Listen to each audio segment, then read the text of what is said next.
In a small resort town in the Sierra Nevadas, black bears and humans live together in a 4-square-mile area. Ma'am, move away. And there's only one man to keep a dangerous situation from turning deadly. Get out of there. Get out. Shame on you. This is the story of Steve Sirles. It's his job to keep people safe from bears. Stop it. And bears safe from people. Leave that bear alone, folks. So when someone here calls 911 about a bear, 911 calls Steve Sirles, the Bear Whisperer. All right. What a...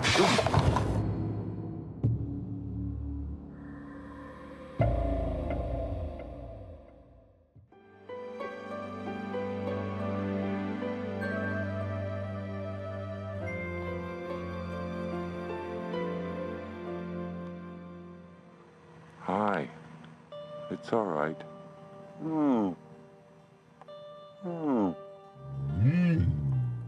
What a great example of that, of a bear. Just huge claws, huge Popeye arms, and that huge head. And now here we are in the middle of town. It's a great quiet time and thoughtful time when you're that close with a bear. It's 7 a.m. in Mammoth Lakes, California. While most people are just rising from bed, Steve Sirles is taking inventory of dozens of black bears who make this their home. A bear in our community is seen as a quality of life. When we see a bear go through our front yard, it makes the day better. And this eastern Sierra location is ideally situated for a large bear population. We have just a huge amount of habitat in our community, lots of green belts and parkways, and of course, the community being so small, we're surrounded by thousands of square miles of habitat. Mammoth Lakes is a resort town, a getaway for millions every year. And bears are the most celebrated residents. Both locals and tourists adore them.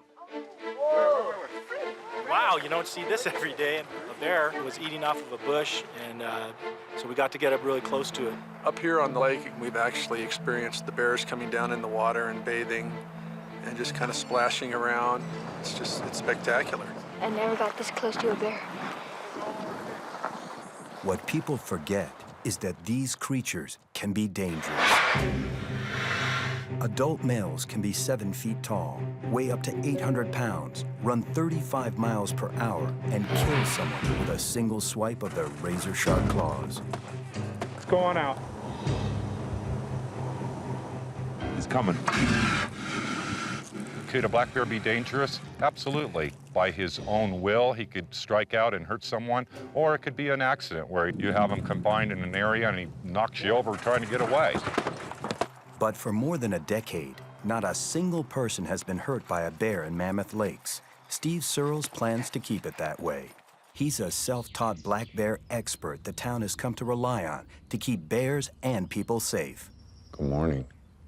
Good morning. You stay out of trouble last night? I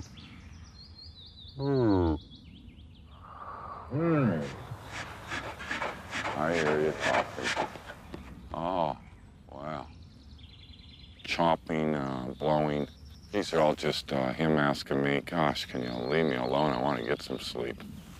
It's kind of like I act in the morning, too. I know. Every spring, the bears come out of hibernation. Before long, they become eating machines. In just 6 months, they have to put on as much as 200 pounds to survive the next winter. The easiest way to do that is to forage in town. Black bears are real smart. They learn real early how to get food, and not wild food, to get into a building, get into a vehicle, trash can, or a bird feeder. They realize it's effective and they stick with it. Nothing could be worse, because once the bear learns those bad habits and they spend more time around people, there's a greater probability that something might happen where a bear could hurt a person. In most other towns, bears that get too close to humans are routinely destroyed. But in Mammoth, where the animals are so highly prized, it's Steve's job to keep bears and people apart. and he's come up with some pretty unconventional ways for doing that. As much as I care and love for the bears, I'm professionally mean to them. Get out of there. I will haze or harass them. Let's go. Come on. But it reinstills their natural fear of humans. I know, just back up and we'll be all good. The psychological play that I have on bears and the ability to outwit them, to con them, to scare them, dominate them, if you will. The bears in our community think that I'm the biggest, baddest bear of all. Shut up. No one's sure what the bears think, but clearly what Steve's doing is working. Hold right there. All right, you guys, across the bridge. Let's go. Since he started his unique brand of wildlife management in Mammoth 12 years ago, he hasn't had to shoot a single bear. If you're going to shoot a bear for black bear management within a community, that's about the worst failure you could have. Give them some little bit of room to come through. You're going to have another bear come right into that same spot, and you're going to have to start the lessons over again. We like to keep our bears alive and learning, and every year that goes by, the older they get, the more they learn, the easier they are to work with. What a good boy. There we go. Hello. Steve averages 20 calls a week from police and residents. Hi, Josh. The calls range from people afraid of the bears All right, I understand. to people afraid for the bears. He's been there all since yesterday. Since yesterday? Yeah. One of Steve's first calls this spring is about a young male who's spotted too close to a busy street.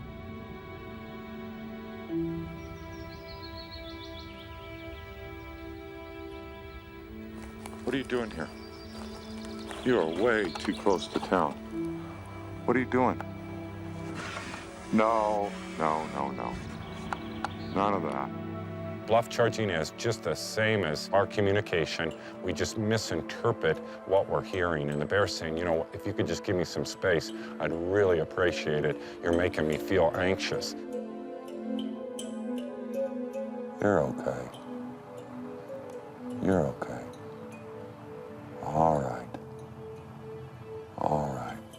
When Steve doesn't know a bear, he videotapes it to add to his catalog. That's how he keeps track of the bears in town each season. Just a beautiful young bear, 18, 19 months old. He's black as an ace of spades with that white patch on his chest. He's just so attractive. And so just give my bears names that I can associate with day or night, and we're going to go ahead and give him the name Ace. You can see that this bear is too young to be away from its mother. It's small, very small, doesn't know the ways of the world. You are way too close to cars and people. You can see the cars in the background going by. He's wedged in a busy trafficked area.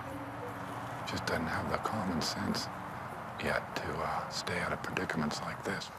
We need to keep an eye on him and babysit him a little bit. Uh-oh.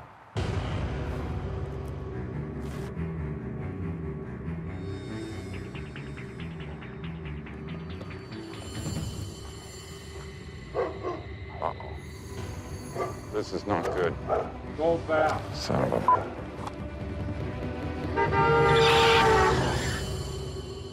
You bad bear. Go on. You almost got hit by a car. Go on now. Go on. Gosh, I've picked up too many dead bears on that road over the years, and don't want to pick up this one. Get up there. What do the bears learn from me? They learn boundaries, just like with children, dogs, anything else you're teaching. They need to understand their boundaries. Enough of that. They're not in their comfort zone when they don't have those boundaries. No more. You almost got hit by a car. You scared me to death. You hunker down and stay there. I guess this is going to be a long summer. It's going to take some work to keep him on the right track. More than 36 bears live in the Mammoth area. During the feeding season, they hide out in a variety of different places. They can be found in trees, inside drainage culverts, and under porches of empty cabins.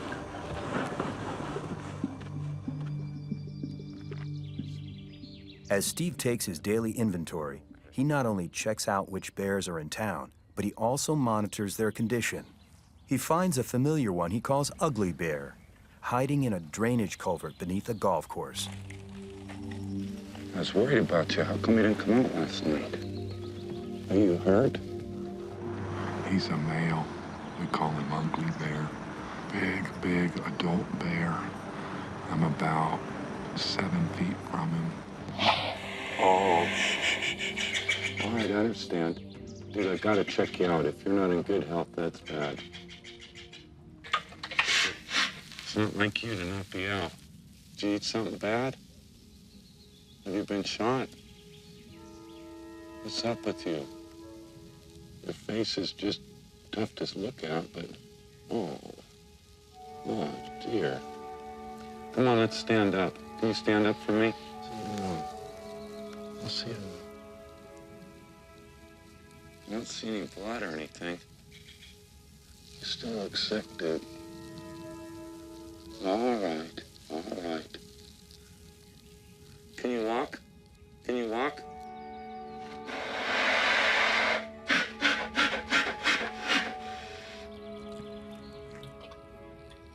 I'm gonna leave you alone right now, but I'm gonna check on you later, okay? I can see that. Now I feel bad for calling him ugly, but looks like something's wrong with him. I don't know what. I don't see any blood. I don't know what's going on with the bear. He might got tapped by a bumper.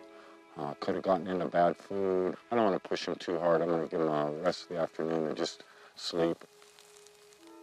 It's part of working with bears.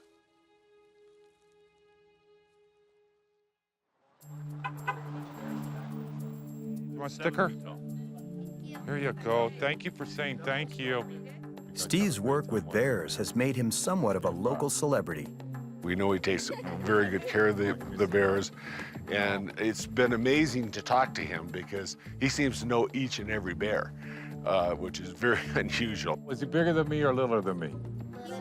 Littler, okay. He actually knows how many bears are in town, where they live, what their habits are, and it's a fantastic asset to this town. Steve really cares a lot about the bears and knows what he's doing. All my friends, everybody I know is really in favor of what he's doing and thinks he does a great job. Any other distinguishing marks? He's pretty famous in the summertime. A lot of people know him. He's always around, really involved with the town. He's a good guy. Thank you, guys. I appreciate it. Have a good day. Despite his reputation as the bear guardian, Steve didn't set out to protect them. I used to live in Southern California, moved up here 31 years ago.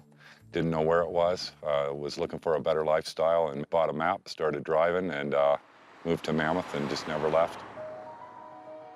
He worked as a carpenter and took up hunting as a sport. It soon became his full-time job. He hunted everything from ducks and geese to deer, antelope, and, yes, even bears. I hunted all the different species, and being really known as a killing machine here in Mammoth, and probably one of the most successful hunters in the county. Eventually, we had a huge population of bears here in Mammoth, and the police department came to me knowing my skills as a hunter, and they actually hired me to take the life of the bears. Went out and studied the bears and made a rap sheet, a mug book of front and side profile of each one of the bears, and then figured out, who was who's mating with who, son of who, all that. During those studies, to see which bears I was going to shoot first, I was out at a local dump site, and out there in the middle of the night at 3 o'clock in the morning by myself, and all of a sudden the bears all looked into the dark, and they just moved out, and I was like, gosh, well, what's bugging them? And in walked Big, a famous bear named Big. And he strolled in, and all the other bears stayed away while that bear fed. And then when he walked off, the other bears came back in, the lessers. I was just like, wow, this is incredible. If I could command the type of respect that he commands, I could become the biggest bear in town artificially, then I could work with the bears and not have to kill them. I wish I could tell you that I had some huge epiphany in my life to help the bears. No, I'm just somebody that wanted to accomplish the task at hand. If we couldn't resolve it, we did need to remove and destroy the bears. I thought, gosh, how could I unionize the bears? How could I just sit them all down in a circle, talk to them, and let them know how bad people can be around them? Steve's mission turned from killer to keeper. Go on now, get. Go on, get out of here. Shame on you. Move off. I could work them out of a situation with my voice or body posturing, clapping my hands. Go on. You know better than this. Stomping my feet. Go on now, get. Move on. But if the body posturing doesn't work, Steve resorts to his special control and aversive tactics kit, or what he calls SCAT. Although this looks like a bunch of ammunition, what it is all non-lethal or less than lethal ammunition. It scares the wits out of the bear, and they should be run from it. I call this the lipstick round, and it blows off like a big-sized firecracker at the end of its flight. Here's some rubber buckshot we can see right in there. That it's about like a bunch of pencil erasers, and you can tap that bear and let him know that he needs to move on. If something does go wrong or we need something in a certain situation, we also have lethal in here.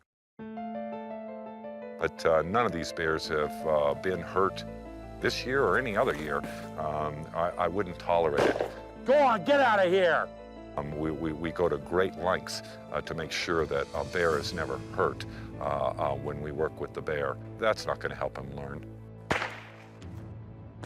Dead bears don't learn a thing. Contrary to what people think, black bears are not ferocious man-eaters. People learn about bears or see them on TV, they kind of lump them all into one group. The grizzly, the polar, the brown, and it's far from the case. The black is just the pacifist of the bears. But that doesn't mean they don't pose a serious threat, even for someone as familiar with bears as Steve. He never lets his guard down, and if a bear does show signs that he may charge or attack, Steve always has a plan for a quick escape. In every shot, you see the white tennies. Who works with bears, cougars, coyotes, and wears white tennies? I feel kind of self-conscious about it, and to tell you the truth, I'd rather be fast-footed than have anything else. And so I just like to have quick feet, but it looks awful dopey having the bear guy wear white tennis shoes.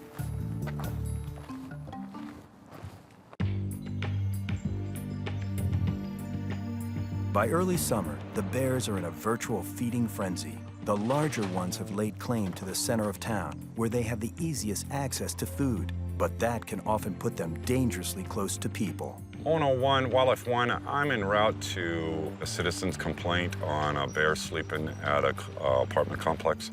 And if you have an officer that could help me out there, I'd appreciate it. Cover. It's an apartment complex with a lot of families and children there. I have a much higher response and maybe a much higher level of seriousness when children are involved. You'd be a fool not to. He's in the tube right now underneath us. We have a bear living in the pipe. It's been living in there for a couple weeks now, and the kids check the culvert every time they come home from school, and if there's a bear in there, they'll go and get their friends, and they'll all come and bang on the pipe and yell inside the tube and try to hear the bear growl or aggravate the bear in any way that they can. It's fun to them. If you leave the bear alone, he's not really going to bother you, but when it's aggravated on a daily basis, it can be scary. It can get dangerous. I'll just see if the air is drafting the right way with a cigarette, and if it is, we'll go ahead and aerosol him out. I want to put him into the forest and teach him that this is a terrible place to den. Steve's going to deploy his less lethal rounds, but we're deploying out with him. We'll deploy with some lethal slug rounds, just in case the bear charges anybody. Let's put the bear down if we have to. For Steve, every call is a race against time. If he can't get the bear safely away, the police will be forced to shoot it. We're just going to try to spray this bear out into the open. Steve Sirles sprays pepper spray into the culvert. He usually figures whatever the downwind direction is and sprays it in there, and usually that gets the bear to come out. Yeah, we might get a little draw.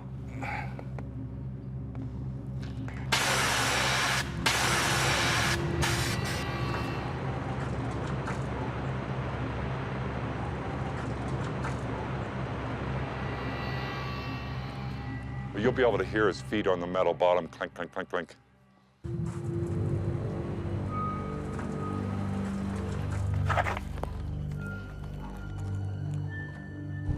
Oh, what is he doing? All right, I'm gonna go ahead and deploy a flashbang device. He obviously doesn't want to come out. We'll go ahead and grab another tool. This one is like a little cherry bomb, non-lethal. We'll push him out of this tube.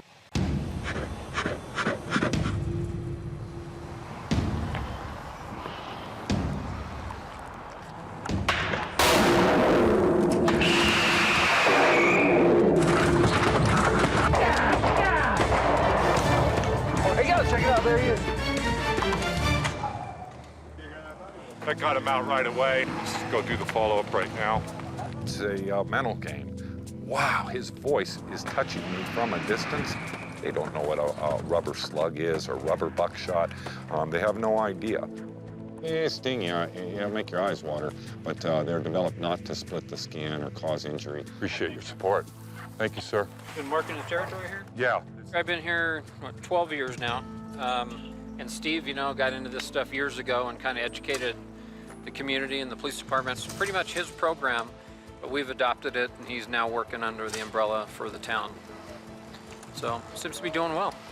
Not every day you get to see all kinds of stuff going on around your house like this, All right. I mean, we got cops shooting 10 feet outside of our door. It's pretty crazy. No alimente a los osos. Gracias.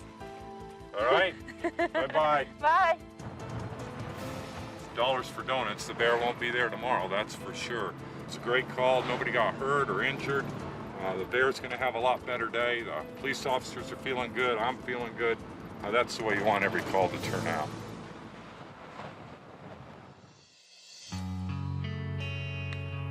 In Mammoth, spectacular scenes are everywhere.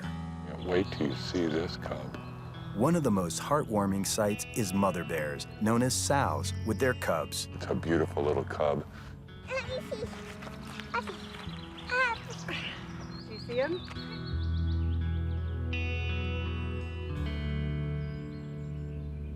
Tearing that log apart looking for bugs. This is how they teach the little ones how to get the natural foods, how to get the beetles, the larvae out of the fallen log there. So that's a good thing for that young bear to learn. What did you find there? What a good bear. She's a real young sow, smaller, probably 175 pounds. A little active today. She must have gotten pushed out of wherever she's been denning. A lot of folks in town, sometimes they get scared and then it takes them a couple hours to find a suitable habitat and get settled back down.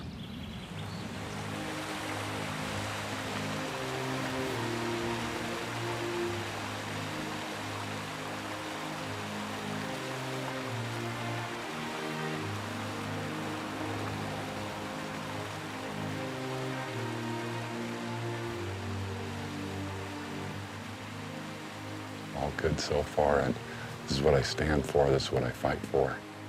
What we just witnessed, that's what our community believes in. We're gonna leave them alone and let them bed down in the cool of the day. They just had a swim, and so that'll be enough for today, and we saw what we needed to see.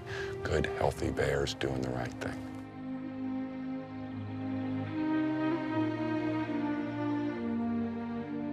By next summer, the cub should be able to take care of itself. But if it hasn't been taught how to be a bear by its mother, it may turn to people. A bear cub may imprint on people if it's a young enough bear. In those circumstances, then the bear may act more like a pet dog than a wild bear.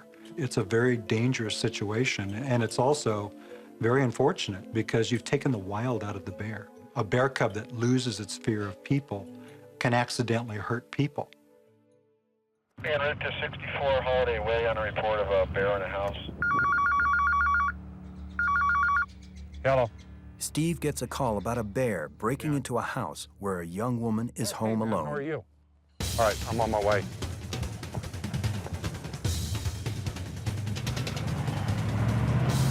We've just been dispatched on a call to right up the street here. It's going to be a bear in a house, I believe, with people.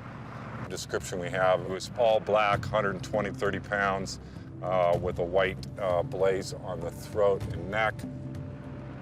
Ace, he's the only bear that matches that description in the town, and I'm just hoping to God that I can catch his hand in the cookie jar and educate him.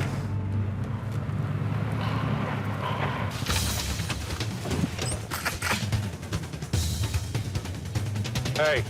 Ariel's in there somewhere. I gotta find out which room she's in. All right.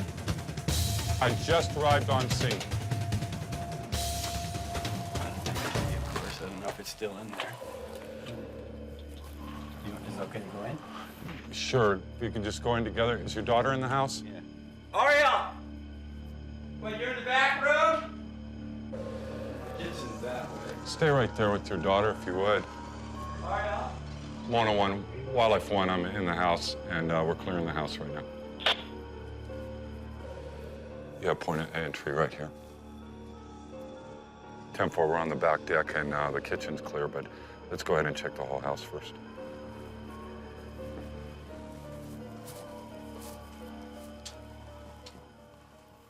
Claire, your house is clear. Could you tell me what you saw? I heard like a clanking in the kitchen, so I was hoping that it was my dad, but it was 3 o'clock, so I kind of figured it wasn't him.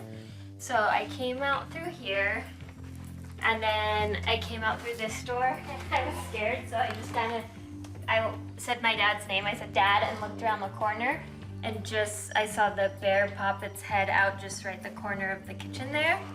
You were right here. So I only came this far because I was afraid to go in there. The bear was looking at you from right here? Yeah. And I was scared, so I ran back in there and I shut the door, and it slammed, and so I'm assuming the bear got scared and then ran out.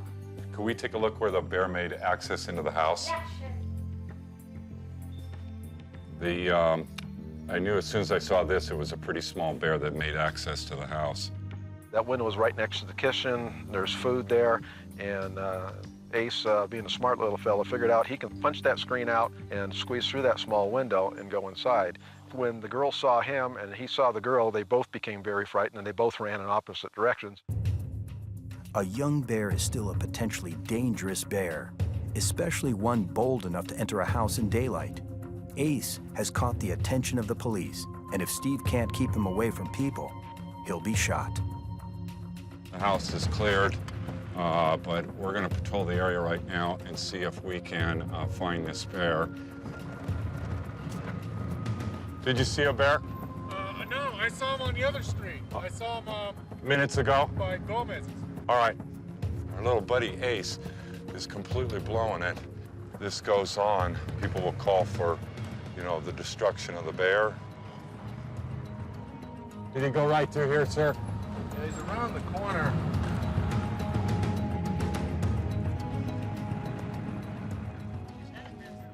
A black one with a white chest? Which way did he go? I don't know. I wasn't here. I see. My wife was. I had my garage open. I run down the hardware store for a minute, and he got in the garage in the trash. So he was just here a few minutes ago? Yeah. All right, thank you. That's what we're looking for. Okay, I don't know where he went, though. Thank you very much.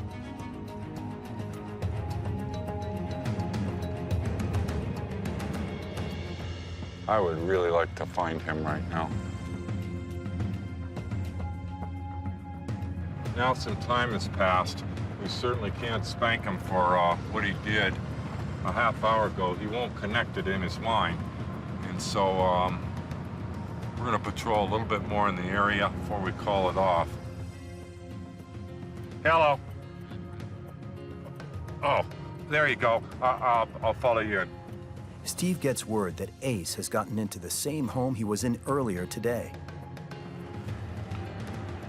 This time, a different family member was in the house. When I got here, I saw a bunch of people out in the in the driveway, kind of pointing at way, you know, the bear went that way, the bear went that way. Steve Sirles arrived shortly after. Hey, man. Hi. Did he try to come in your house again? Through the same way? A different window. Uh-huh. How long ago did he leave? I called right away as soon as I heard it. Thank you. Steve Sirles went ahead and started tracking the bear down. As we got across the street, we saw the bear in between two houses. He's here. You bad bear. You bad bear. Yelling at him hasn't worked, so Steve uses rubber bullets that will startle the bear, not hurt him.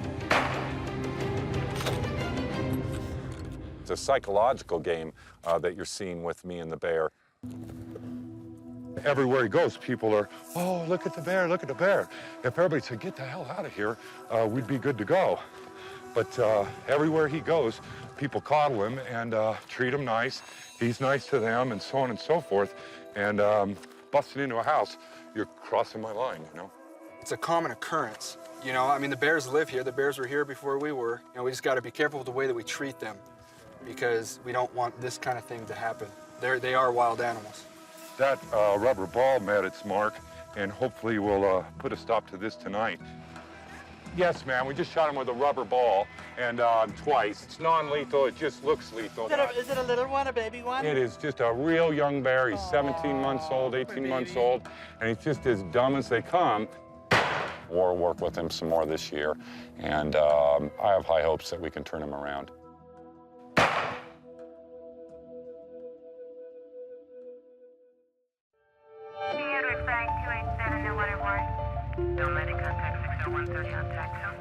Steve's job makes for an unconventional family life. Stop that! He's on call 24 hours a day. You bad bear! But as the feeding season heats up, he's called away more and more. Hello. Hi, Marianne. No, go ahead. Being married to Steve is very interesting, fun, never a dull moment. There's another little bear coming this way, a little 2 or 3 year old. We met in 1985. It was wedding tables, and he would come in for dinner and stuff, and we got to be pretty good friends, and that was it. My wife is from New Zealand. We've been married for 18 years. I'm just the luckiest guy in the world. I go to all these benefits and stuff, and everybody's coming, yay, Steve's a great guy. But she does everything for me so that I'll take care of the bears. And so she sees that as her way of helping with the animals. You guys gonna leave the bears alone? All right. He's a good person trying to do a good thing. And he really has his heart and soul in this. Just really very caring, very, very caring. Normally, he's all excited when he comes through the front door, and he's like a kid in a candy store. He loves what he does and does what he loves. I have a 9-year-old son, Tyler Sirles. My son sees bears on our porch and in our front yard, and he just thinks that kids live like this. Since he was born, I always have bears, and so he just thinks that it's part of life and doesn't know any different. My son, he was born here and raised here, and being the son of the bear man, it's a big job, huh? Yeah, everybody knows that I'm your dad, huh? Yeah. Tyler's very proud of his dad. If he wants to follow in his dad's footsteps, yeah, sure. We need to pack up, Ty. Could you take this for me, buddy? All right. The flashlight too? All right, we're on to the next call, my man. I'm not going to stop Steve from doing what he loves. He would turn into a miserable person. Uh-oh.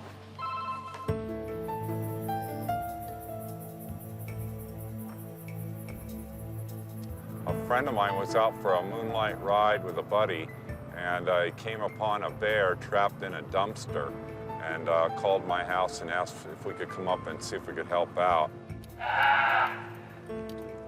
Yeah, I can hear a cub.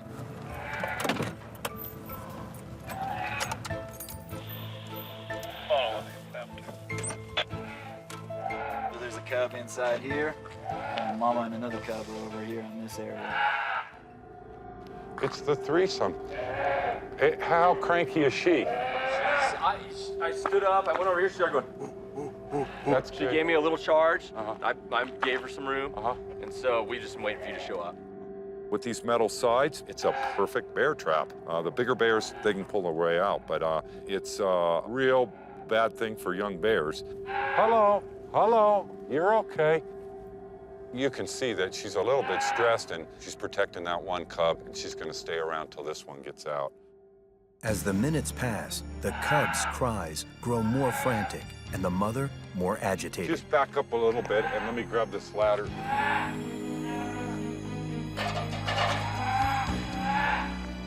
A mother bear with cubs has the reputation of being one of the most dangerous animals on the planet.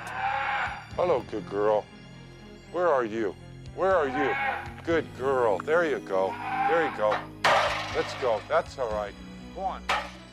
Most black bear attacks come from an anxious sow defending her young. Can you put a light on her, please?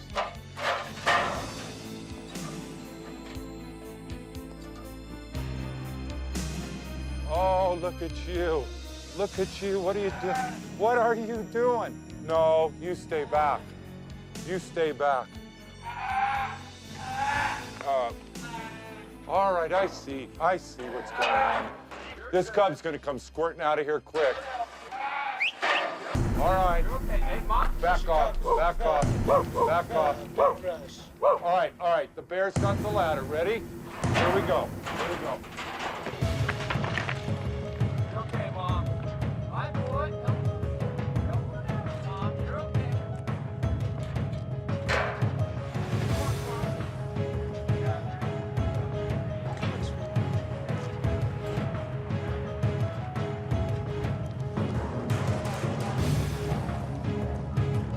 It's okay, baby.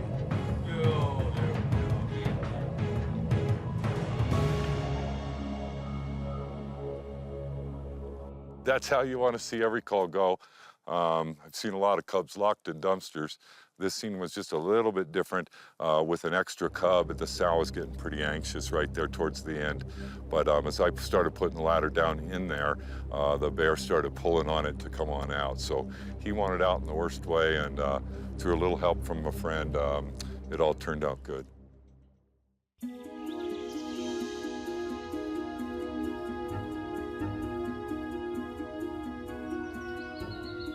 We have one bear that I've been watching for the last 3 or 4 days. His name's Ugly Bear, and he has been laid up. He's not taking water or food. He's not urinating or defecating. I don't know if it's something that he ate or maybe been hit by a car or something like that, but from this angle, he doesn't look like he's in distress or anything like that. The sun comes up, they have to take cover. There is a lot of people in this area. We're kind of geographically in the middle of town, so it's a tenuous thing. Yes, sir, thank you. The manager is only worried about the people that walk by here and that they might bother the bear or see him or tease him. What do you feel like doing, Sarge? I think we maybe should try and get him to move or something, although it's pretty unusual for one of these bears to bed down in a spot like this. We don't see it too often. You got a good point. You know what, let me just test his metal. I'm just gonna walk over to him, see if I can ID him. You want me to grab a shotgun lethal just to back you, or you? Sure, good precaution is a good idea on every call. Hey, buddy, what are we doing this morning? What are we doing? Boy, you got a big head. Are you okay? Are you all right? See that big long lip? That means he's getting pissed off. It's all right. I like you, Ugly Bear. I do. What a... Oh, come on. When Ugly Bear refuses to leave peacefully, Steve steps up his efforts. Hey. Hey, you want to walk out of here? Hey. Hey, he's coming this way, Steve. To us? He's coming this way. Hey, you guys. Let's go. Are you sick? We do have some people in the area. We'll all go easy now. And I'm going to give him just a little bit of... Come on. Let's get out. There he goes. Go on now. Go on. Yeah. One. Nice. Yeah, it looks like he's walking okay. He looks to be in good health. We've been watching him for 3 or 4 days in bad health, and other than being at the wrong place this morning, he looks like he's going to be okay. So we'll monitor him for the rest of the day. Crazy. While we were asking a lady to move out of the way, she's reporting a second bear just 100 yards from here. We're going to walk over there and take a look at that. Can you crawl up there? How did you know he was up there? He's been there all since yesterday. Since yesterday? Yeah, they're always up in this tree. They are? Wow, look at him. Different. All day yesterday, you knew he was up there. Like a caddy. The same bear, huh? I think so. All right. He's different. He looks smaller than the one yesterday. He does? He does, yeah. Was he sleeping in the same spot? No, he was on the other side. And then I checked, like around dusk, and he was gone. So I think this is a new one. All right. You know how they found out that he was up there yesterday? What these people He call urinated when somebody walked by. They did. They're taught all their lives to climb a tree Sure. in fear. Well, so that's- he's showing respect to the people. With your guys' permission, we're gonna let him sleep up here today. With all this attention, he'll be gone in the morning. He's cute.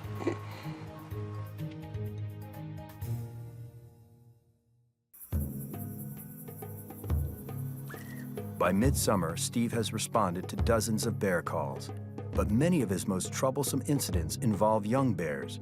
One in particular he's been tracking is a light-colored cub whose mother may have been killed by a hunter. This bear's name is Blondie. It's amazing that he's still alive. He's been on his own for a long time. Real young cub, very small as you can see. What he's eating is bird food. It's the crack cocaine of a bear's life. These homes here are built right on a stream, so it's a natural corridor for the bears. He's living in the woods. He comes up to the backs of these houses and take advantage of the bird food. Comes over here and leaps from here to the tree and goes up and gets on this branch, and he just takes the feeder and drops him to the ground. Then he goes down the tree and starts his little feast. So he's amazing. He's been staying out of trouble the last couple weeks, but he did enter this home last week through an open window, and that's just terrible for a bear to learn those lessons. This bear, as cute and small as he is right now, is going to grow up to be a big, huge bear. And if we don't train him correctly from the start, then we get what we deserve. I don't want to hurt the bear. I want him to survive. He's really a cute little guy. He has no fear of people because people have no fear of him.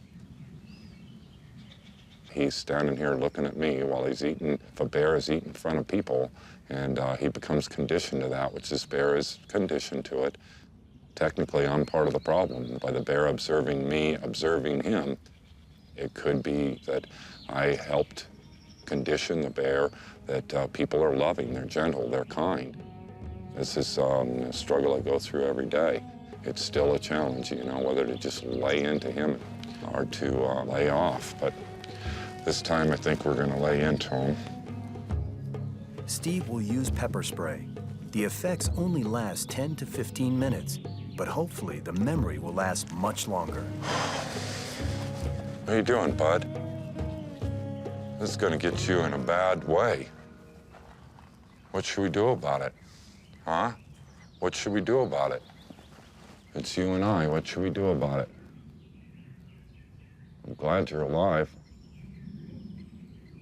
What are we going to do about this?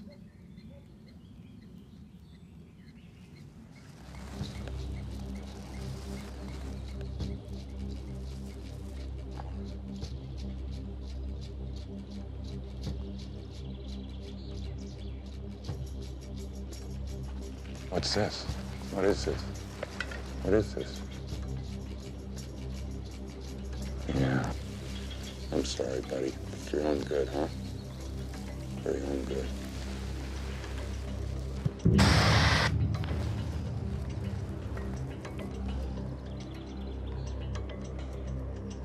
What was that? That stinks, huh? So none of the pepper spray got in his face or in his nose. The bear is analyzing us, analyzing the decision, the noise that he just heard. I should have thrown the can at him.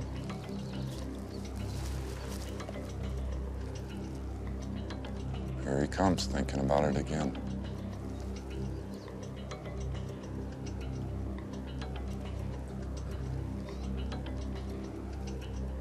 Hi, Blondie. That stuff stinks, huh? Come over here and I'm gonna give you a whole snootful. We can smell the pepper spray, it's still in the air. This thing's been contaminated a little bit, and so that's why the bear moved off. He wants to live, he wants to get on enough weight to make it through the winter. He's obviously not gonna make it through the winter at the size that he is. Blondie, just like Ace, just mischief that could lead in the future to the destruction of the bear. If they don't learn the lessons of staying out of houses, you need to curb your behavior, or it could lead to bigger problems. Toward the end of summer, Mammoth Lakes, California is jammed with tourists and black bears. It's just awesome. For the tourists, foraging bears are a form of entertainment. No closer. But for the bears, late summer triggers a desperate search for food before winter draws near.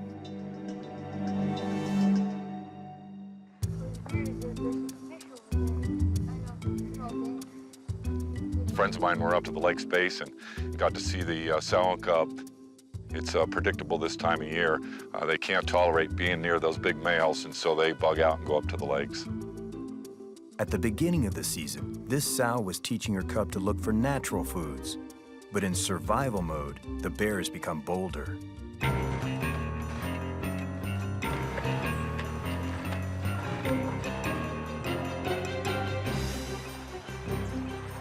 This is a classic example of what you don't want with bears. A young mother with some difficult habits teaching her young. The fishermen, they go off and leave their stringers, and she pulls those fish up and feeds them to her cubs. So does it set a bad example? Absolutely. Determined bear.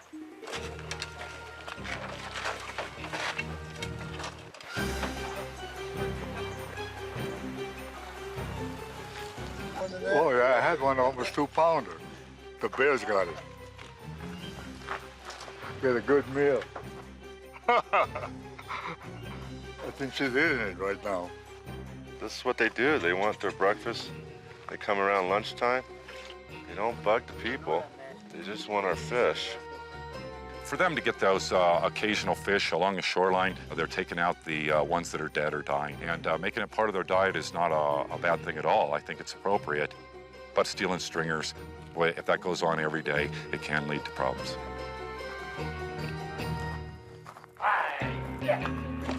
Yeah.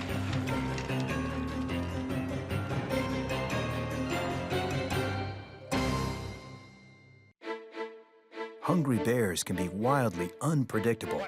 Sometimes they do things that are shocking, even to Steve. Stop that. Go on now. I use a pushpin board to map where my bears are, and just in the last few days, we've had our first frost. We've had a huge wind event. Mother Nature is talking to these bears. The orange pin in the center represents where we are today. That's my house. And the blue pins represent the known bears and where they are here this morning. And where this pushpin map looked a lot different 30 days ago, 60 days ago, it'll indeed look a lot different 30 days from now. We have a pretty full habitat. The carrying capacity is probably at its peak or close to it.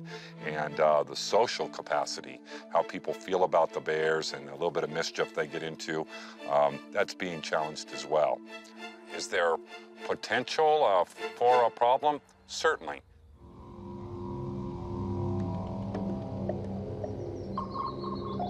While out on his regular rounds, Steve tracks a large bear moving through town. A lot of homes around here, a lot of folks. When the bears search those areas out, and I search those areas every day, and we rolled up on them. No harm, no foul, and we'll go take a look.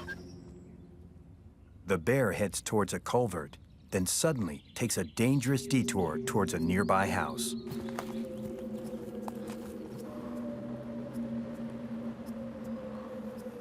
He burglarized in that house. God. He enters through a window, undeterred by the people inside.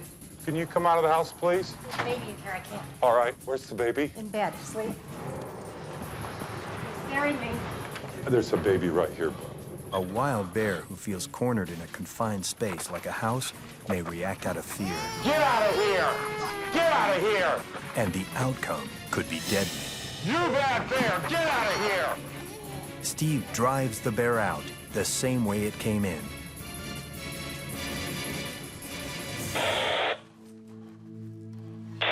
One Wildlife 1. We just saw a bear live real time break into a unit. The lady was out here enjoying the day.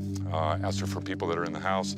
There was a small baby. It's still in there. It's safe. The police department will come to back me up right now. I'm still vibrating. It's pretty scary.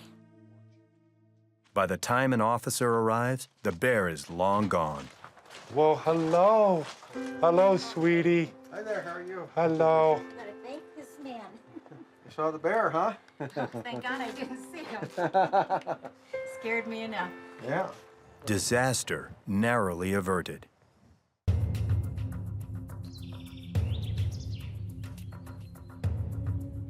But the most reckless bear this season is Ace.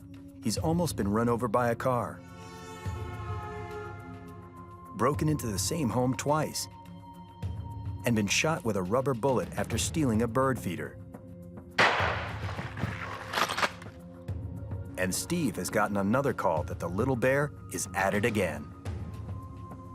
It's trail mix and gummy bears, the attractant this time. They eat such a huge volume of food. That's all they do is eat. The bears are just a stomach with 4 feet. They'll eat just about anything this time of year. We'll follow the trail backwards and see where it came from. We got 3 here, 4, 5, 6, 7, 8, 9. A bear wouldn't walk very far with such a prime treat, so I'm guessing he got it real close to here. I've seen Ace many times here, 3 or 4 times, and he's been in the neighborhood. He's a very cute cub, but he's, you know, I'd say 2 or 3 feet high, and a little challenging. Yeah, I'm guessing he came right through here and got into this property here. Well, either a cub got in the car or a dog. That little black bear been around here again? Yes, ma'am, he was here just a little bit ago. Have you seen him? Well, we've seen him earlier, but not today. Not today? Living in Bear Alley, we get to see the bears quite often. They come right through from the mountains on the other side of our subdivision, and they come right through between our houses. He just got a 12-pack of trail mix and gummy bears. We're used to them. We understand they're to be observed. We don't try to go near them. I mean, we definitely know that this is not Disneyland where we live. This is a real place. We need to put a stop to it. Oh, yeah. He's gonna get hurt or killed. Yeah. And just give me a call, even if he's not doing anything wrong, and I'll come over and professionally be mean to him and reinstill his natural fear of humans. This has gone on for, you know, a month now. Yeah. And we need to put a stop to it. Oh, yeah. It's sad. It really is. Bears, I guess, just do what comes naturally to them, and if they can find food, they find it wherever it needs to be, and if it's in a car, that's where they go get it. But unfortunately, that's not acceptable to the people who might own the car. Ace is already too comfortable around people. So much so that city officials, like Councilman Skip Harvey, are concerned about what will happen when he gets big. Ace is actually in a position right now where if he continues his behavior as he has in the past, we're going to have to make a decision on whether or not he can be coaxed to go back into the wild and live like a bear should, or whether he may have to get an order to take him out.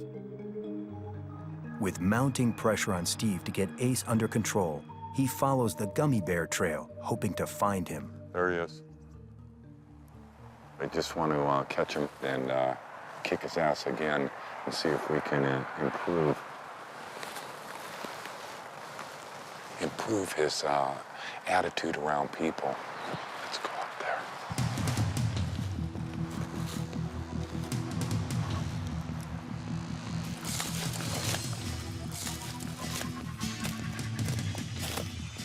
I'm tired of playing cat and mouse with this little bear.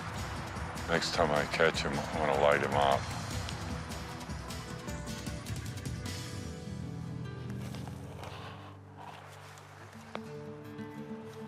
We love our bears, but when they become criminals and start breaking into houses and put human life in jeopardy, then we have to take that into consideration and take the proper action to resolve it.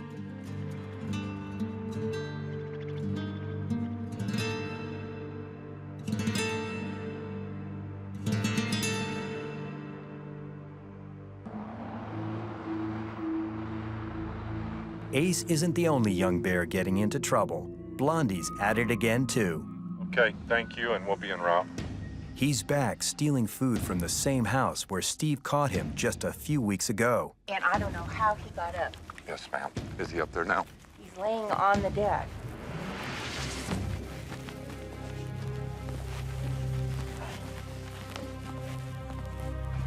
He's right here. We need to teach that bear a lesson. What are you doing here? What are you doing here? Hey, what are you doing here? You bad bear.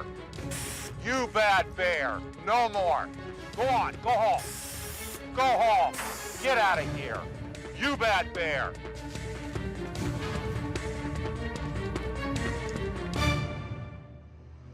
You don't like to spray bears like that. You can see that it painted the bear red.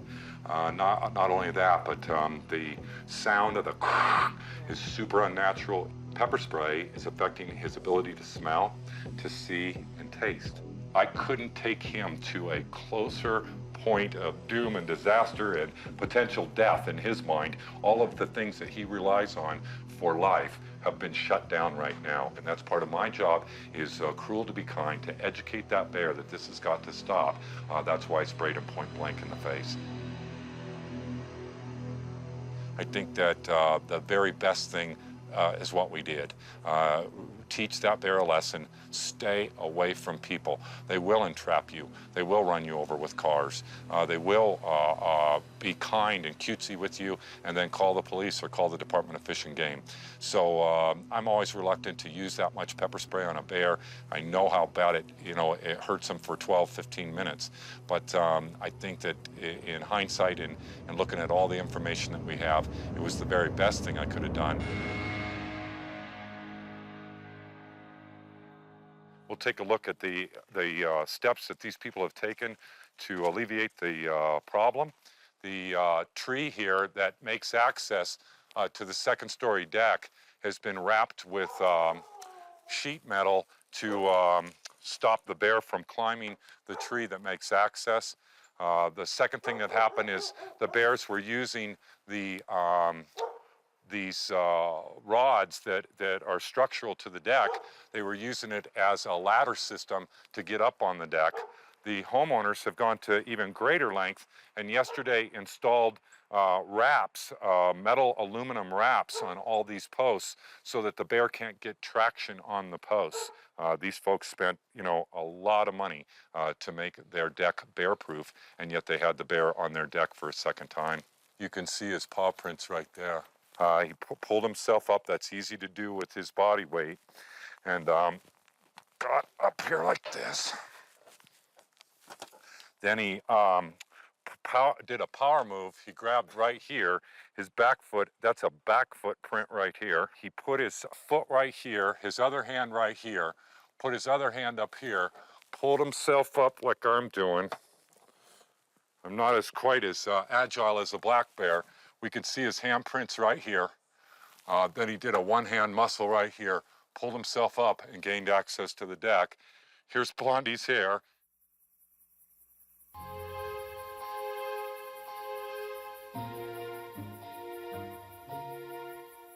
always kind of hurts my feelings. It's a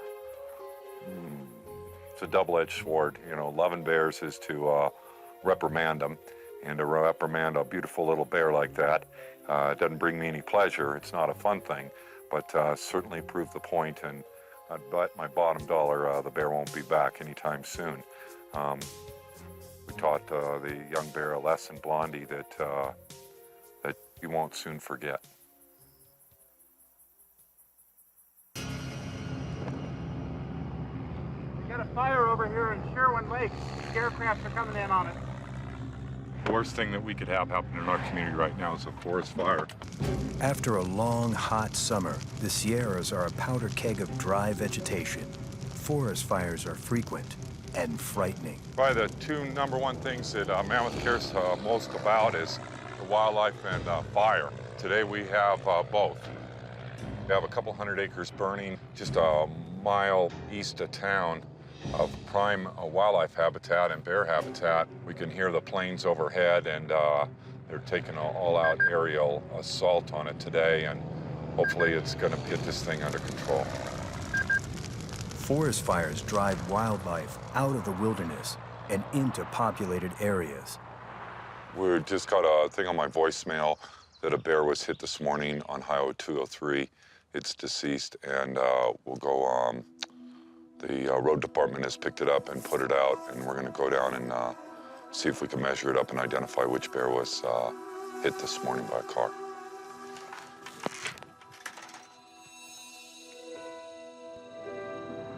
It's gonna be right down here in the town yard, and we'll try to take it off their hands and treat it with a little bit of respect.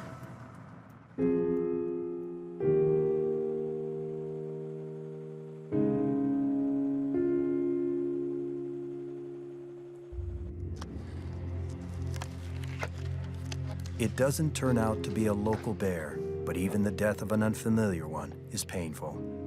It's a young bear, male. This bear is 2.5 years.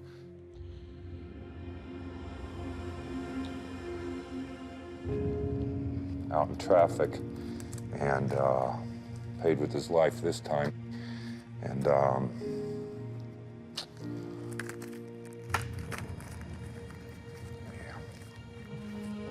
there's nothing more we can do for this bear except treat him with some respect and put him out in the forest.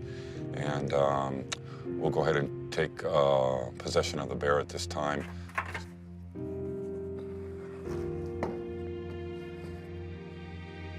We have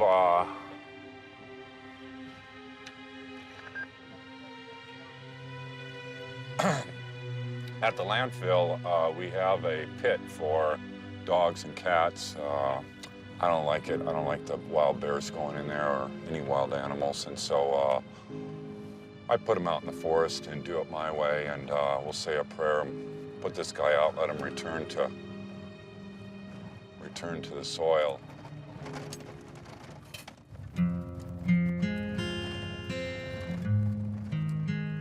The local tribe is the Paiute Shoshone. They are the Bear Clan, the Bear people. They're still alive today. They honor me and my family for the work that we do with the bears in the white people's way, and they teach me about their way.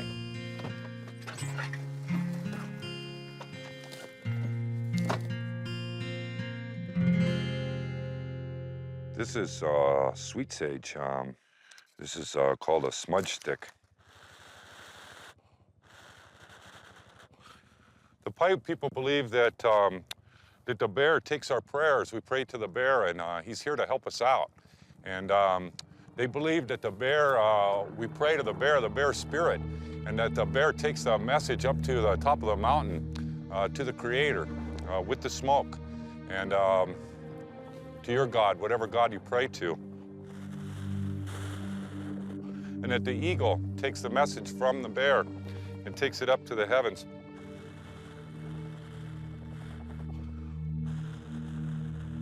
We might be thankful for another day that we have here, for the water we drink, for the air we breathe, for the food that we have, for the winged ones, the ones that hop, the ones that crawl, the four-legged, the two-legged.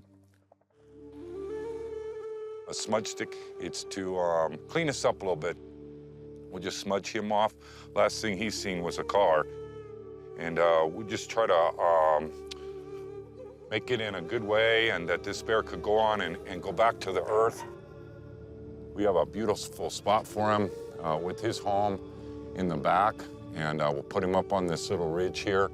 And the animals will come and take them and eat them. And we like that a lot better than putting them in our landfill. All right, buddy. Doya, doya, quina. Doya, doya, quina. All right, buddy. We'll see you later.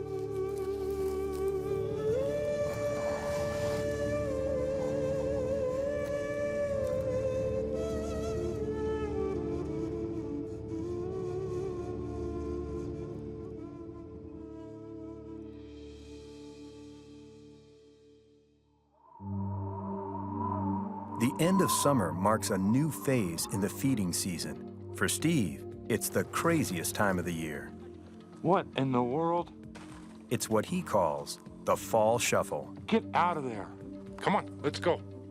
This is the time when the bears are moving around and changing it up as they make weight for the winter. Go on now. I have bears that are showing up. There wasn't room for them in town. The town was full at its capacity. As those big bears made weight and moved out of town, then it leaves a void or a sink for other bears to come in and try to make their fill. Every year, the town braces itself for the onslaught of a whole new crop of hungry bears.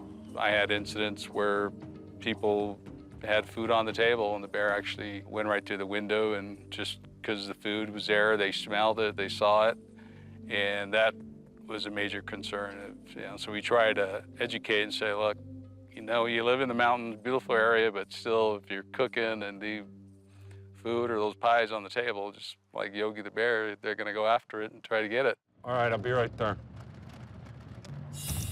We had a call.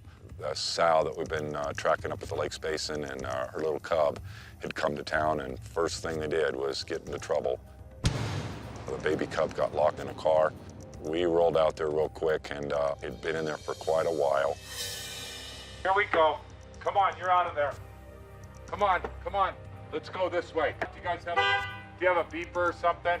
You're okay. We all right? All right, all right. Here we go. Here we go. Here we go. No damage to the car. Let's go. Let's go. Come on. The sow, she wasn't peeling out and getting the hell out of there. I didn't want to leave the area without the cub hooked back up with the sow. Go on. The sow is 3.5 years old. Go on now, get. It'd be like a teenager having a kid. Go on, get. Ha! She doesn't have a lot of life's experiences, and she's not teaching her young the best habits. Bears need to teach their young where to get that natural food source. Go on now, get. The bear opened the car door, got in, and then closed it and opened it again. Wow. Closed it, and the cub just was stuck in here. Wow. Took a bite right here, took a chunk out of this. Maybe tore out this whole thing. Then there's a panel on the back door that he ripped off. Not a good thing. Probably $500 to $1,000 worth of damage to the inside of this young lady's car. It's just that time of year. You got to be ready for these calls and for what the knuckleheads might do. But some situations are far more dangerous than others. Hey, Rick. Steve gets word of a break-in at the golf course snack bar. When he arrives, he discovers a bear he's known for years. Hey, one ear, stop Get it. down there. Get back, one ear. Get down. Go on. Go back. Go back. Go back. To personally look in my face and not move away when I approach him, that doesn't stand with me.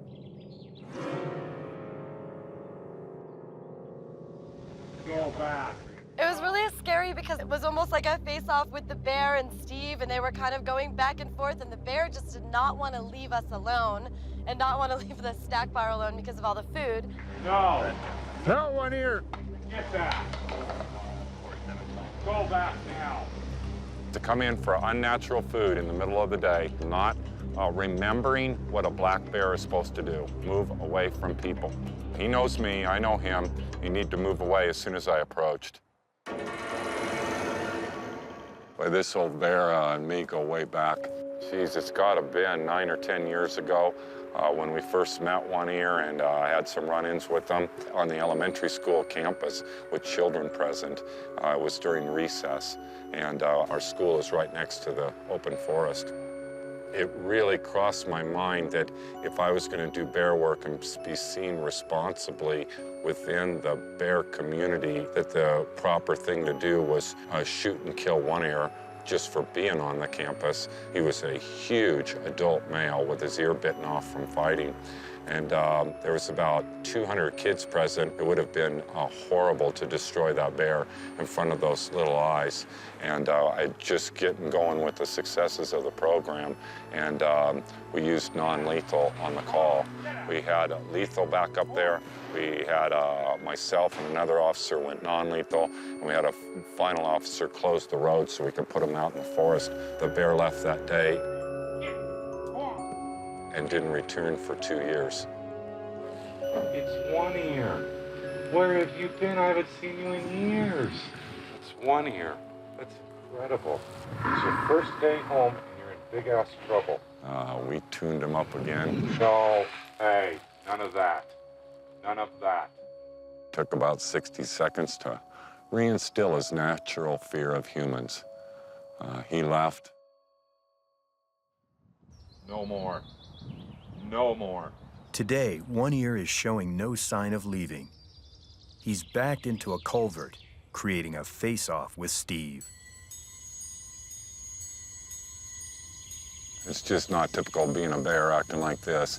I'm 8 or 10 feet from him, and he's just sitting there looking at me. He wants what's behind me, so it's a standoff as long as I'm here.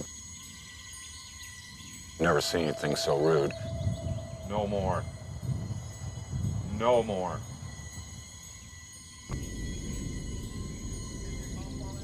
Yeah, and you guys are gonna have to take a drop, sorry. It was crazy. There were golfers on hole 9 that didn't even know that they were actually right on top of the bear, and the bear was in the tunnel right below them, and they were looking for their ball. They had no idea what was going on. This will not stand, and he can't be hanging out here scaring people or intimidating anybody. Wildlife 1, Sam 1. Wildlife 1, Sam 1, good. You know what, could you meet with me at the Divot Bar and Grill on the golf course? If you could bring some non-lethal and a 12, that'd be good. I don't know if he's distressed or having a problem competing for food. He's not showing enough fear of humans, and we're about to give him plenty of fear of humans. When I got there, One Ear was in the culvert. He was been chased to the mouth of the culvert, and he wasn't leaving. He knew the people were scared of him, and he could scare them away to get food. That's probably one of the most dangerous types of situations we can have with they're emboldened enough to confront people. He obviously got the One Ear from being in a fight. Indeed. I've seen scars all over his face. Does that kind of indicate what his general disposition is in his own community?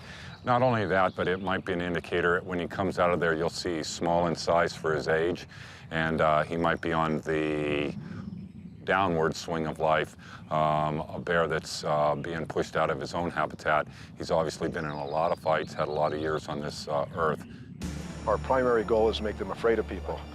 And in the long run, that was fortuitous because we were able to use, quite a bit of our bear arsenal on One Ear and really teach him a lesson. I'm gonna put one right over the top and right on his butt, I think. Hey, get out of here. Go on. Get. Go on.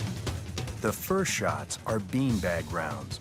They won't hurt the bear, but hopefully they'll sting him enough to get him on the run. Go on, get.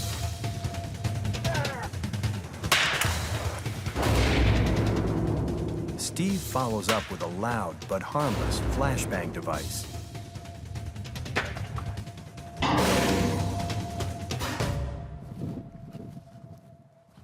There you go. I was able to get 3 bean bags on him, and he was able to get some flashbangs in there, which is devastating and loud to the bear when he's inside when those things go off. You can imagine being in a trash can and someone beating it with a baseball bat. That's how One Ear felt. After that, he never returned. You didn't hurt him. No, it just spanks him. It's just a beanbag round, and it's just used to teach them that people suck, that we can be mean. I want to put the wild back in their eyes. I want to put the wild back in their heart. I want them to be afraid of people and run away when they see them.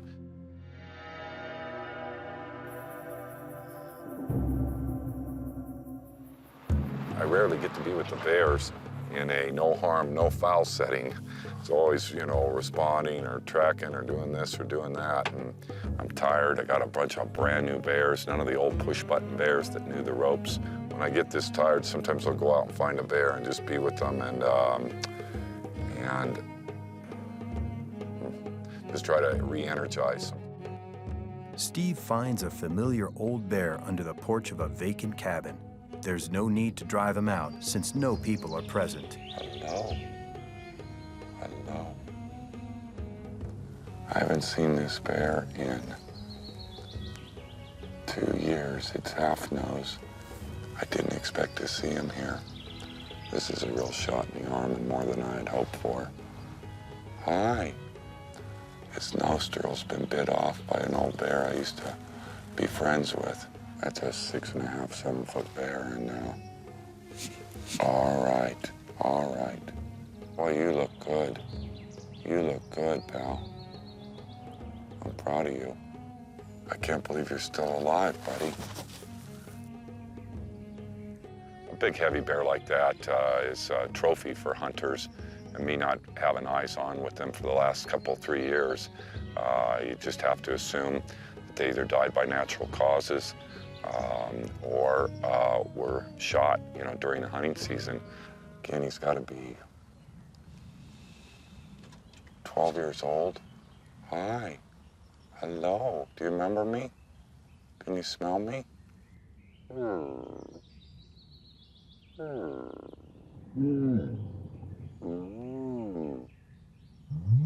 do remember, huh, Half-Nose? You do remember, huh? This is the relationship that I have with some bears. I've worked with that bear and probably spent 60 hours of time with him at that close proximity in his life. Did it lead to him coming closer to people or becoming habituated or conditioned to people? Actually, the opposite. He hasn't been in town in years. We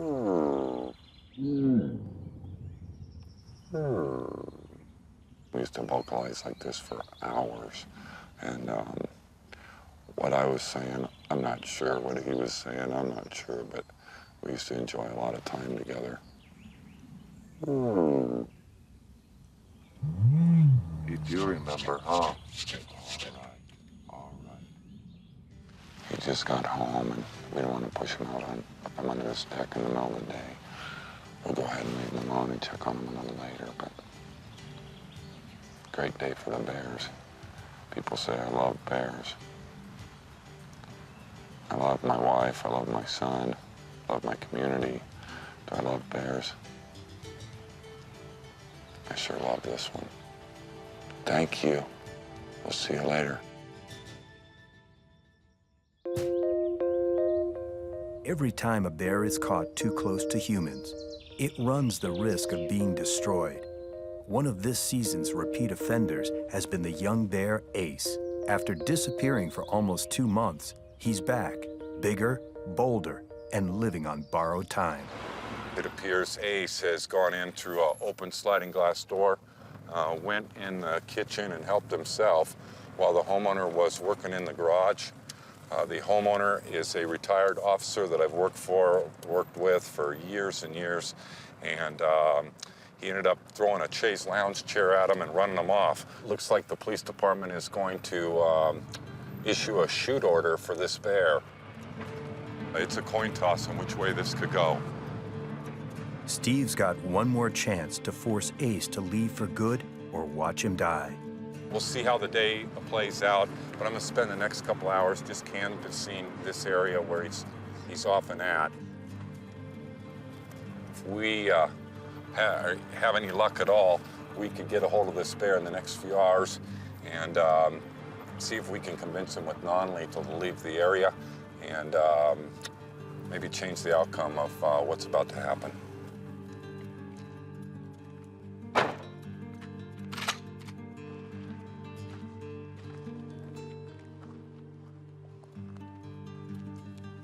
There's Ace's rear footprint. There's his front footprint. Absolutely the same bear.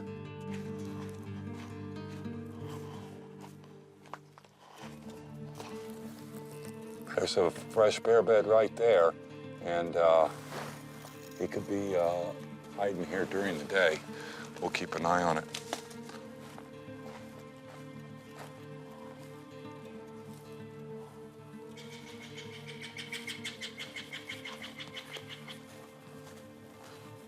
This area is clear. We're going to work across the street.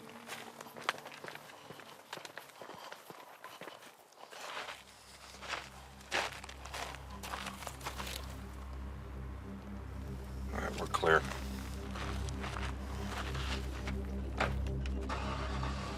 We haven't destroyed a bear in a dozen years for public safety.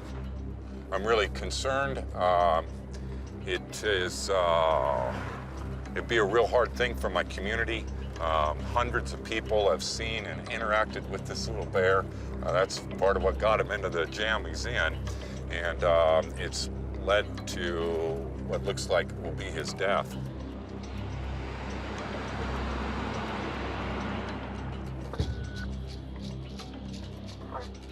You know, as a chief here in Mammoth Lakes, my primary responsibility is public safety.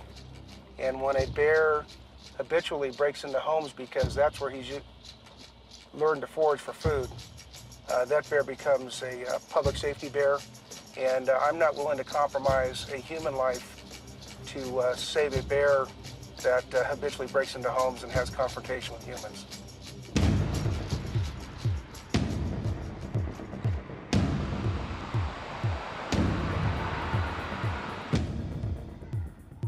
We've identified this bear because it has broken into as many as 8 or 9 homes.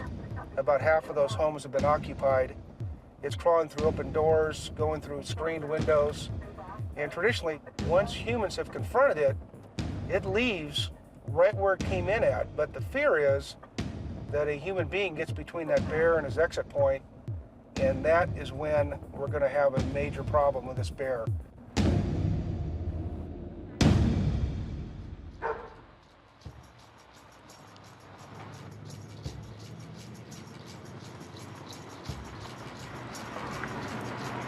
There he is.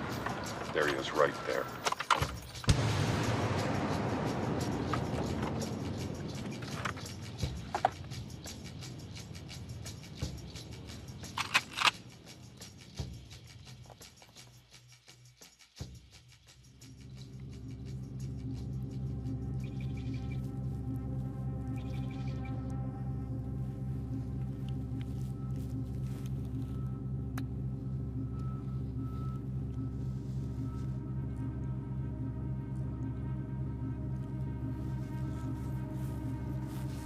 What are you doing?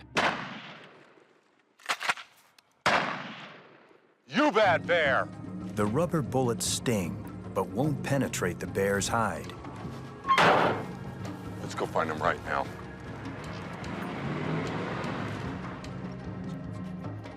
You know, we couldn't catch him with a hand in his cookie jar, but I just don't have the time to wait for that. We need to move the bear out of the area. So I went ahead and tapped him twice with the rubber bullet, and I'm going to continue to pursue this bear and catch up to him, and I'll repeat the process until we get the right results. The thing is, when he goes in the forest, we never haze him, we never harass him. That's how we applaud him for good behavior. Today, with a shoot order on his life, if I catch him just right out in the forest, right behind and close to these homes, I will take extra measures to move him even further through the forest. And so it's not my typical way, but this isn't a typical scene.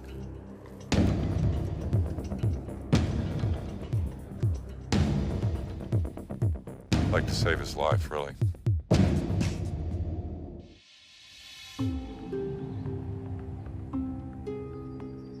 For more than a week, there's no sign of Ace. You didn't see him today. No, I haven't seen him, and All I'm right. sorry, but I know we had 3 police officers come through the other night with their guns.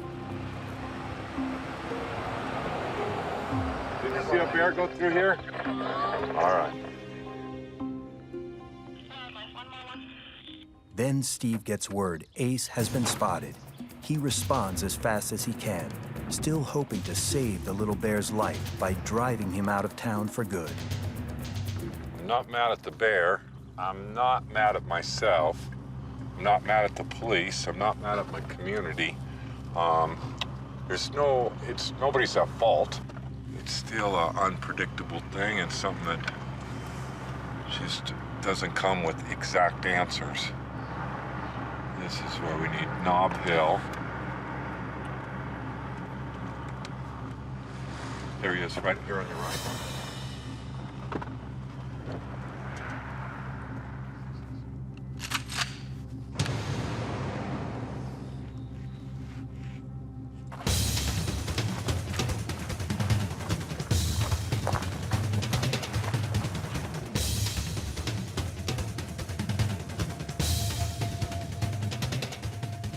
The bear eludes Steve, but not for long. You bad bear. He's directly above us, about 40 feet above my head. Now we are in a controlled situation. He can't run off. I'm gonna go ahead and set him up. As soon as the cars are gone, he's gonna come down that tree as fast as he went up it. And I'm gonna set him up and light his fire right there at the bottom of the tree. So that's my plan. At least he climbed the tree and fleed his natural instinct. That was correct. So that's a positive thing. And all the time we've spent with this bear, he's never climbed a tree. We are putting the wild back in him, but we'll just see what happens. The stalemate moves from early evening and into nightfall. Finally, Ace climbs down. It's too dark to hit the bear with pepper spray, so Steve prepares a flashbang device. He hopes the powerful blast will be enough to scare the bear off for good. You bad bear.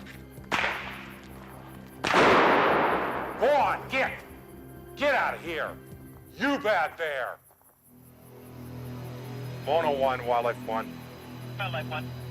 One single non-lethal round fired at Alpine Circle. The bears left the area. We're code 4. Steve and Ace have had a long and frustrating season. With winter on the horizon and a shoot-to-kill order still in effect, Steve can only hope that this most recent and loudest confrontation will be their last.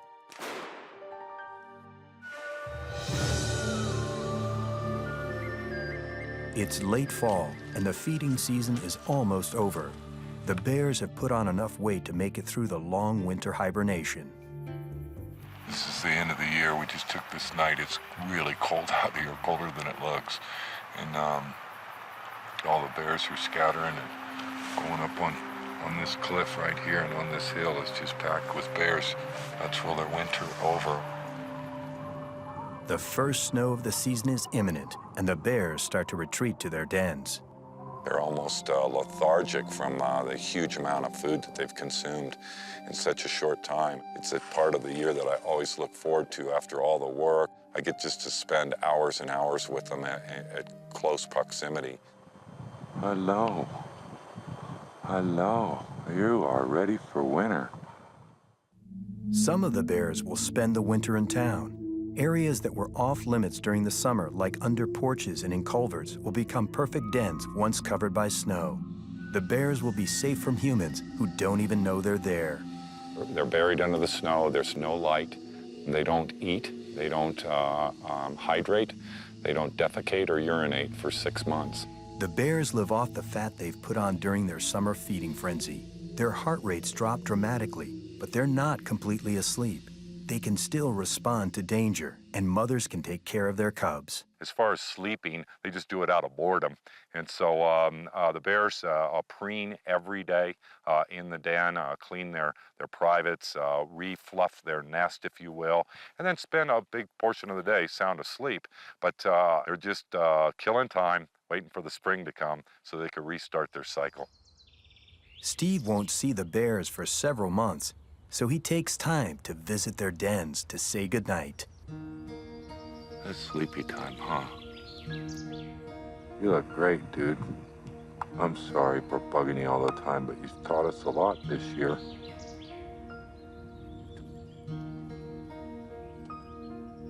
Hi, ugly bear. Hi, buddy. Looking a lot better. He was sure sick there for a few days, but he's doing good now. He's not gotten any trouble all summer long. So not the prettiest bear, but I've kind of come to like him. So he's got his winter digs right here, and if it doesn't flood, he'll be all set. All right, ugly bear, have a good winter.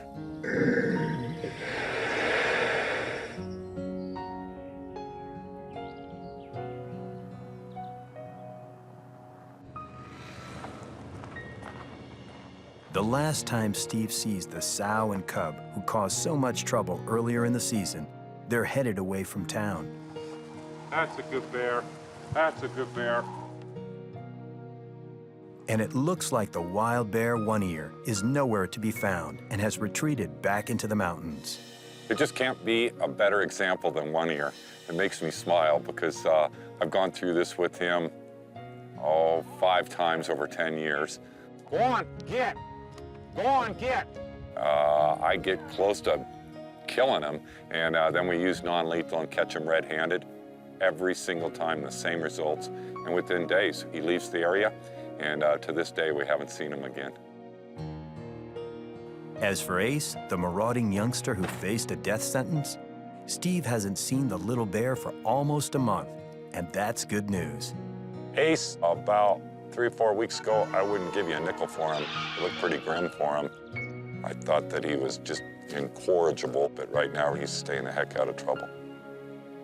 I've looked everywhere to try to find that bear. As a bear worker or wildlife worker, some answers I'll never know, but I really hope and look forward to seeing him in the spring. After the busiest bear season in Steve's 12 years on the job, winter finally blows in. With the bears in their dens, Steve can finally get a good night's sleep, at least until next spring, when the Mammoth Lakes Bear Cycle starts up again. Who are the bears to me? They are the opposite of everything that's wrong in our society. They lead by example. They're total gentlemen. They're so forgiving. They're so live and let live. They're willing to share that with me, and boy, I just love them for it.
In Mammoth Lakes, California, the bears are back in town.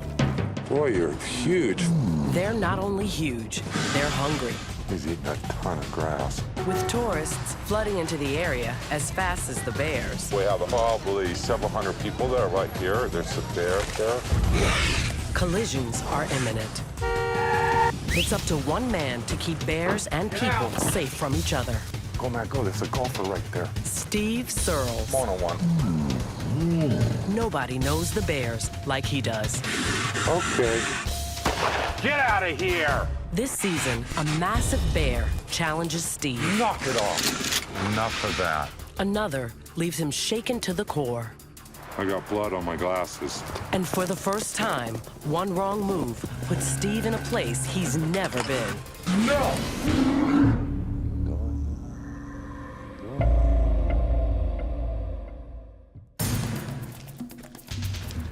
Black bears are some of the most imposing creatures on the planet. They can tear the door off your car and not even break a sweat.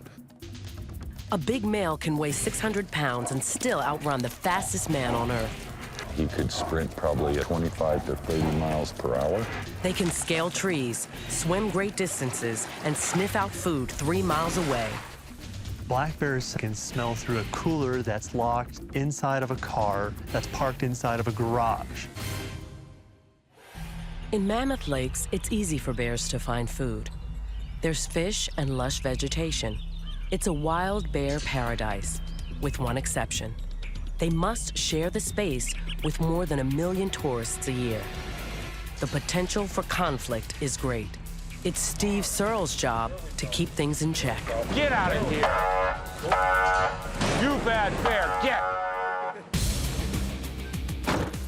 So as far as the job goes, I'm a really lucky guy, and I have a unique job, but it's just, you know, it's the yin and yang of life, and I have to be the judge, the jury, and sometimes the executioner.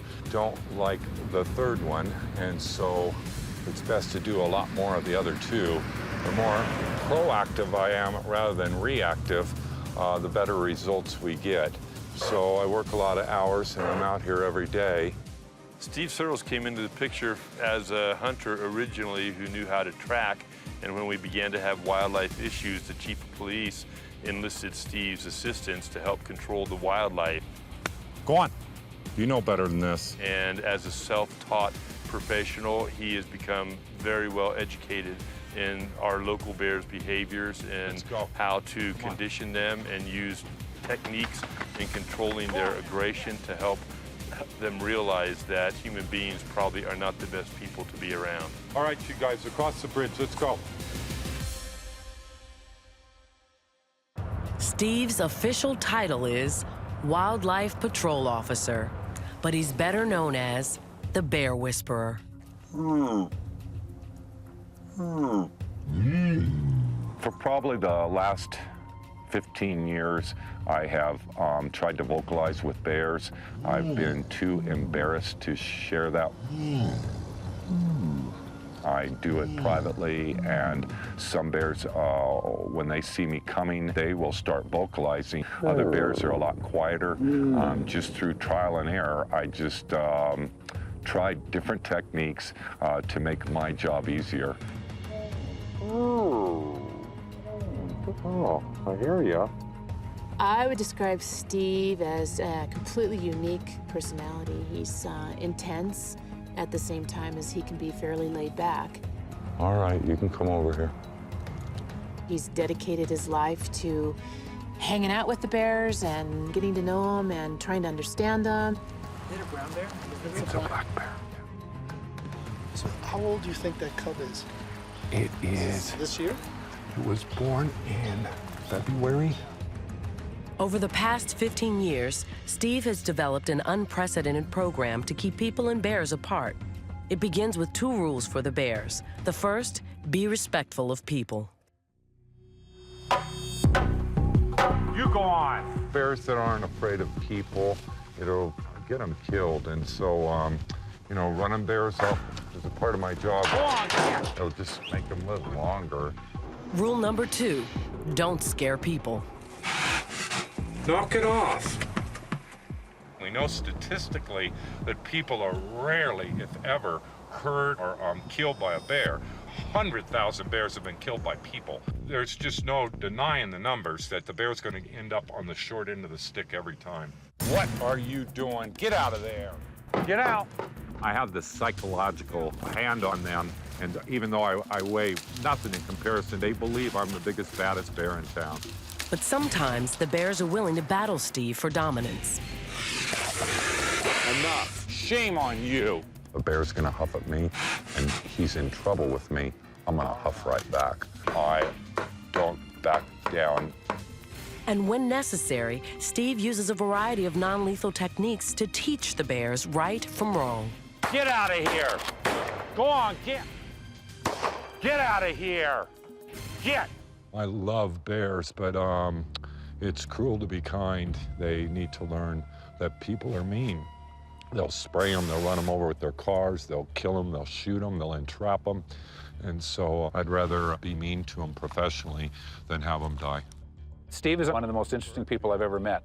He's trained all of our officers on his techniques and strategies on dealing with bears, and we work very well hand in hand with him. Hopefully he's gonna move out of there slowly, and I'm gonna back you up with non-lethal. But most of the time, Steve works alone. Get in there. Go on. You stay in there until it's dark. Go on now, get in there. Go on in there. Go on. For people that see me working with bears or think that I'm nutty or crazy or it's a dangerous situation, when I'm at your home or your city, that's how I feel too. I'm scared of the cities. My safest place I could be is with the bears. But a bear is still a wild animal, and anything is possible. Wildlife 14415. Go for Wildlife 115. Got a report of a bear over on Pine Road. Copy that, I'm in the area. The neighbors noticed a large bear building a den underneath this driveway, and the people that were renting the home called me to come and take a look. Steve films as many bears as he can to identify, study, and better manage them.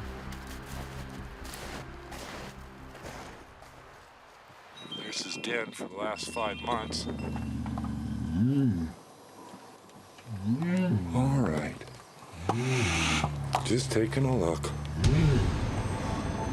Boy, you're huge. This is the largest bear Steve has ever seen. It's springtime. You can't stand her here anymore. We had a long, successful winter. Sometimes I'm called for inappropriate den sites. If it's too close to children or the school, we need to move the bear along and let him know that it's just not a good place for him. All right. Black bears are solitary animals. If their dens are exposed, they usually abandon them. All right. You're feeling kind of anxious? But this enormous bear is agitated. You're okay. And even though there's an opening on the opposite side, he doesn't make a move to leave. To make sure the bear isn't sick or injured, Steve needs to get a better look. My eyes are limited compared to his, and so I always carry a flashlight to try to light bears up. On camera, I'll catch details that I can't catch in the moment. All right. Seemed to offend the bear. All right. The bear's threatening move is known as a bluff charge. Go easy. Bears bluff charging is something that should be respected, but try to understand that it's just their way of letting a human being know, can you please back up and give me some space? All right. Okay, okay. All right, all right.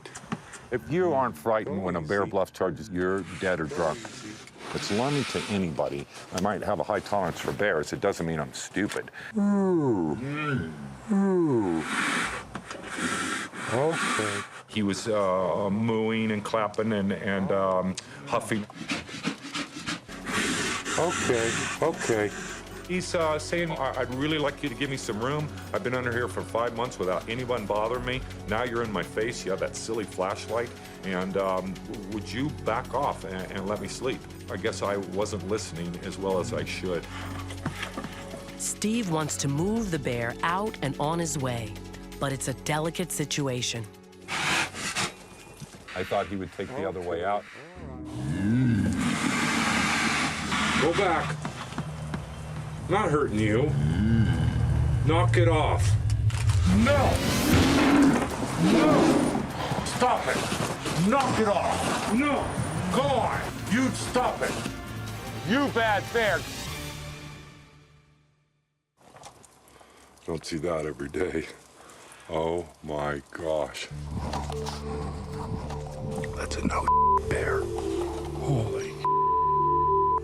In the aftermath, you could see that the bear couldn't fit out the other exit of the den. I thought he could. Got to give bears their room. When he came out, he had me hemmed in the corner right here. I hear my vocal commands telling him to no, back up.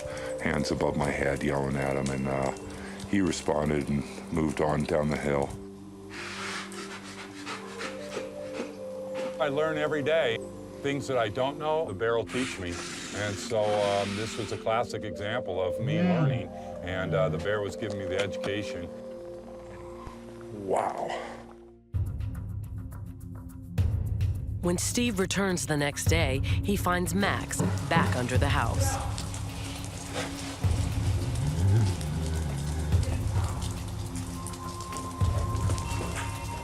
We brought a police officer over. He shot rounds from up above us while I brought the bear out from the other way, and we plugged him in the ass right here. All right, all right. When it comes to personality or habits, every bear and mammoth is different. Steve makes it his business to know where they are and what they're up to. Part of my job every day is to do like a paper route. And during that paper route, some of those man-made den sites or daybed sites are on my list, and I check them every day. You're okay. Just gonna take your picture. The daily rounds help Steve keep track of the bears in town. For more than a decade, he's been studying and documenting them. Year after year, many of the same bears return. There he is, that's Ace. Hello.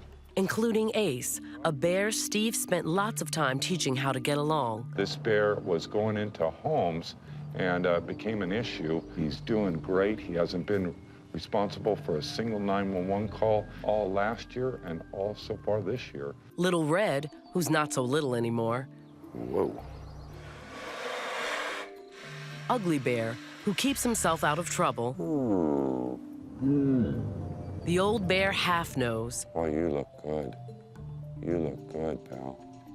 And one of Steve's most stubborn bears. Hello. Is that you, one ear? The bears are always in the shadows, and as much time as I spend with them, it's still hard to determine one from the other. Under the darkness or the canopy of the forest, it's sometimes hard for my eyes to adjust and see. Now I can see clearly. It is you. It's One Ear. You're looking a little tore up, but not too bad. Steve gives each of the older bears names. Bears are only named for their physical characteristics. I don't name them Bob or Joe or Susie. I name them One Ear or Half-Nose or Blackie, Brownie, Blondie, names that I can help remember my bears I'm working with this year. One Ear, I've known him for, geez, maybe over 10 years. He knows how to get along with people and how to stay out of trouble. But there was a time when Steve and One Ear were at odds. Hey, One Ear, stop it! Get down there. Go back. To personally look in my face and not move away when I approach him, that doesn't stand with me. No, One Ear! Get back. Whoa. Go back now. After countless run-ins, the old bear has finally learned to play by Steve's rules. Do the bears remember who I am? Probably better than I remember them. They have wonderful memories. Black bears are extremely smart. They're known for their ability to communicate, cooperate, and grasp simple concepts. What a nice bear. He continues to just move on out of our way and give us our space where it should be the other way. This is one of the few bears that's still alive that I started the original program with. You don't get this old by being stupid, and so he's a very intelligent bear. Hello. One of the most important parts of Steve's job is keeping the bears away from crowds. especially during the height of the tourist season. I'm gonna come up there and bring up an officer in just a little bit. A large cinnamon-colored bear has been spotted inside a culvert, too close to a busy arts festival. We have probably several hundred people there right here. There's a bear there. They have concerns about it staying the day here and likely going to ask the bear to leave. That would just be a bear near the art festival, and I might use a unit over here for a few minutes. With so many people all around, Steve calls for backup.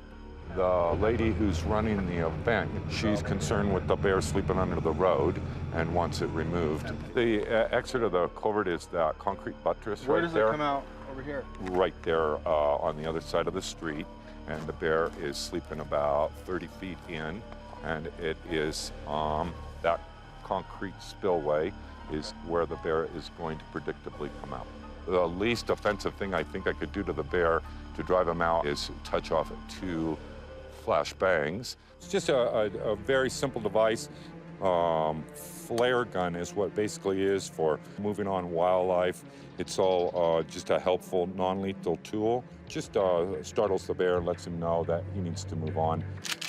The officer loads his rifle with non-lethal rounds in case the bear runs into the crowd instead of away from it. Steve went to one side of the culvert, and I went to the other side of the culvert and stood up on the roadway so where I can see the bear actually exit. He's just in the wrong place at the wrong time. I'm going to torch off 2. They won't touch him. The percussion is going to drive him out. Go on now. You got to go.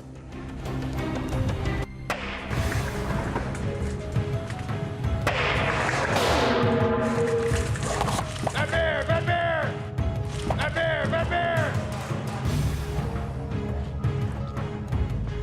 And when Steve shot the flashbang, the bear went through the culvert out towards the golf course, and I was in position to fire a less lethal round and scare the bear if the bear was to come back towards the roadway. He's right there, bro. Go on now. Get in there. Get in there now.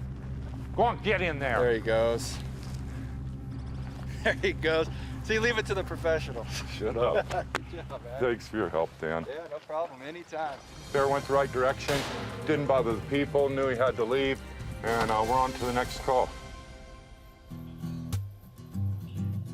Mammoth Lakes is tucked into the forest and surrounded by green belts. It gives the black bears plenty of room to den. Here in the forest under the canopy, the bears come to stage or put in bear beds. These are great examples of that.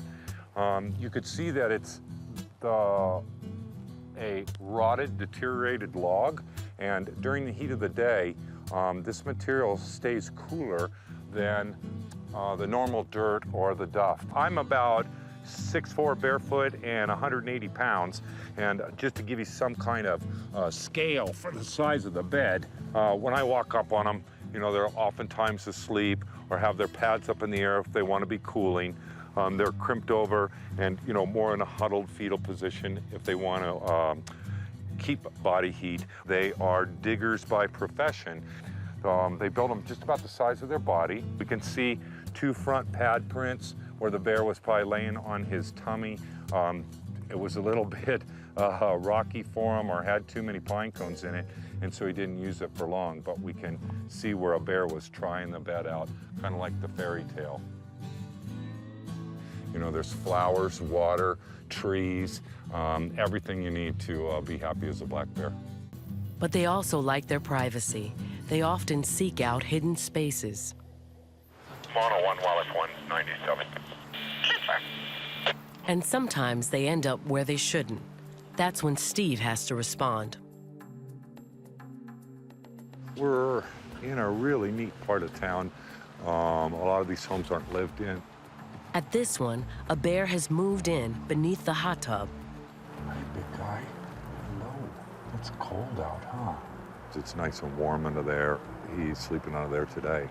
But there's a problem.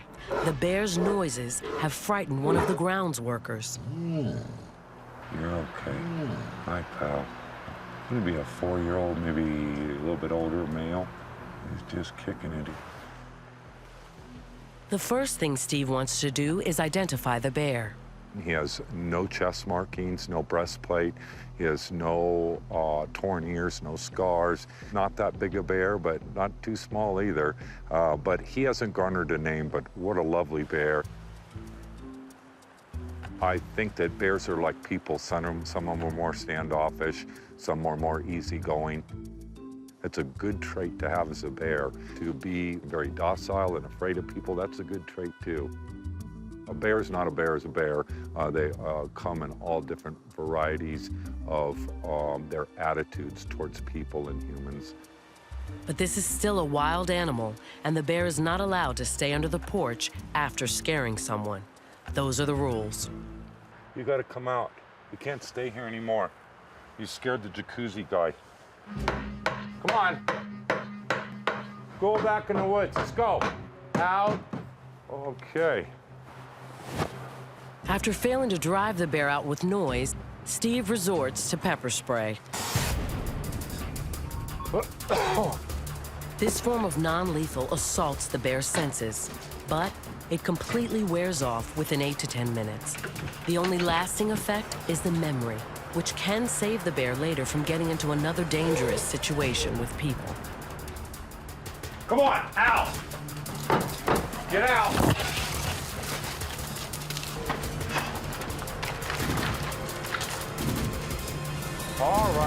All right, that's the end of it. That's the end of it. You're all right. He's just showing submission by being in the tree. I don't have a single documented case of him doing anything wrong in town, and he was just sleeping in the wrong spot, that's all. And so what's done is done. I don't think he holds any hard feelings. I don't hold any hard feelings, and he'll go about his day and I'll go about mine.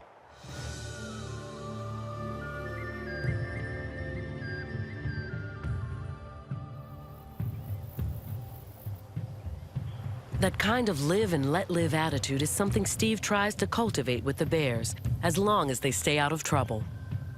He loves just spending time with the bears.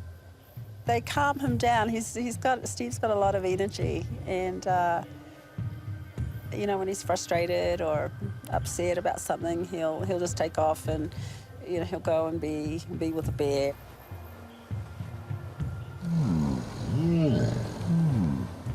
He's picked up a few traits.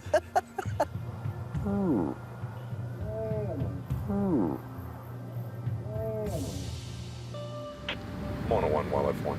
Wildlife 101. Can you show me 10A? Steve's known some of the older bears more than a decade and has become friendly with a few of them. Hey, buddy. What are you doing over there? Hello, you sincere old bear. One of Steve's longtime favorites is named Half Nose. He has been scrapping all of his life, and so like many of the old bears, he carries several scars from that. Poor nose is bit right off.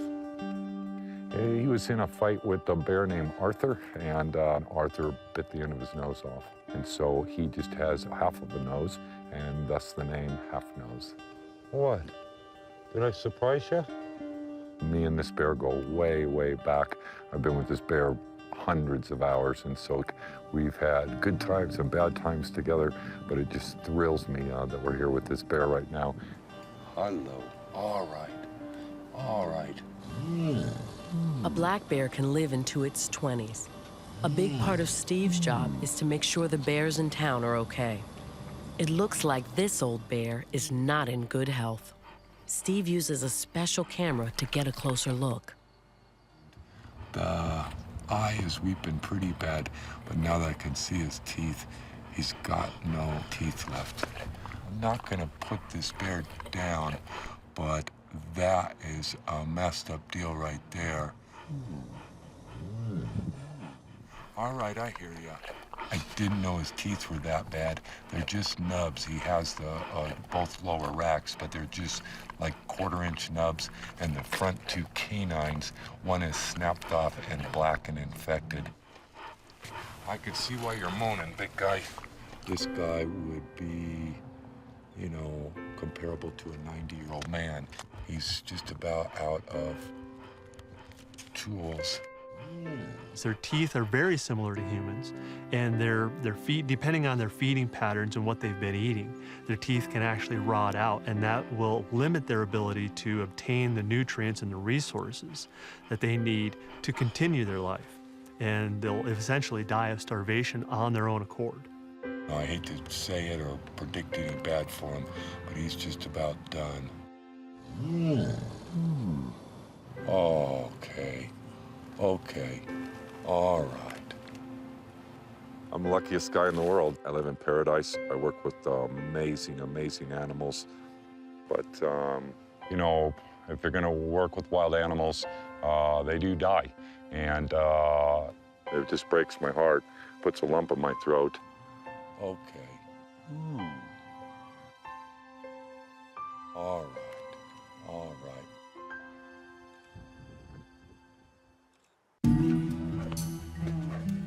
Steve Sirles is devoted to protecting black bears, but he can't save all of them. In Mammoth, the bear's single biggest threat is traffic. I'm sorry to say that the accidents that we've responded to and seen this year is more than I've ever seen. Bears often misjudge how fast a car is going. With lots of tourist traffic and a major highway nearby, collisions are inevitable.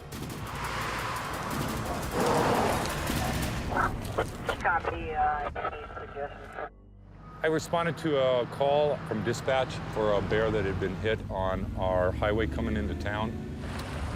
Steve doesn't know what shape the bear's in, so out of respect for the animal, he looks for it alone, bringing only his camera to document whatever may happen.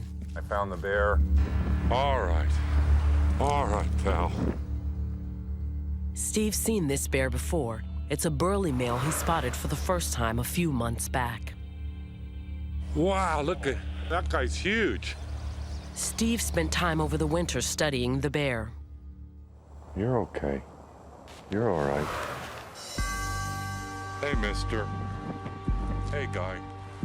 When I respond to a call for an injured bear that I don't know, it's difficult.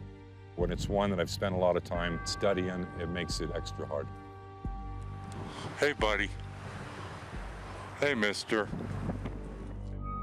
The bear started pulling himself up the tree because he couldn't push with his rear legs. He was clenching onto the branches with his teeth so that he could reposition his front paws and pull up that huge body weight. Are you all busted up? Are you all busted up? To see him pull himself up with his teeth, it broke my heart. Oh, buddy. Oh, mister.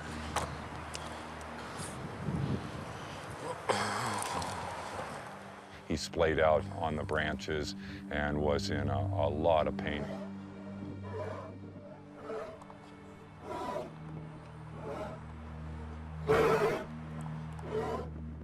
Three of his legs were gripping into the branches, and the right rear was just hanging and dangling in the air. Steve has to make a difficult decision. The bear is in excruciating pain, and his injuries are substantial. It's part of my job to put the emotions aside and act responsibly for the best of the animal and do the right thing. I knew this bear had to go. I'm sorry. I'm sorry. I'm sorry. I'm sorry.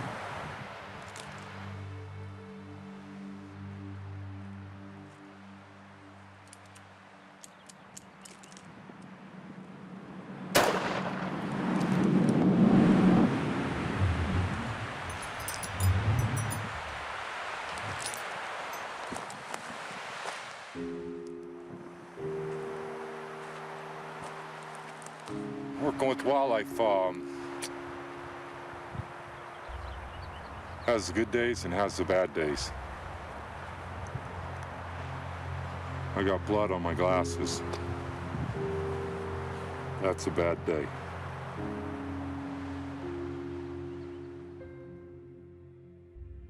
I was really distraught that day and felt bad about putting my buddy down.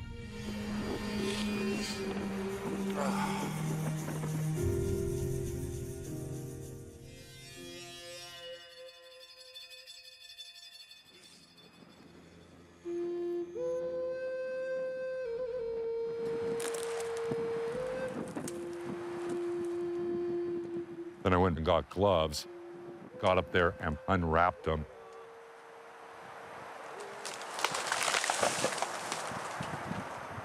I choose to put them back on the land. Putting a magnificent animal in the landfill, it just seems so disrespectful.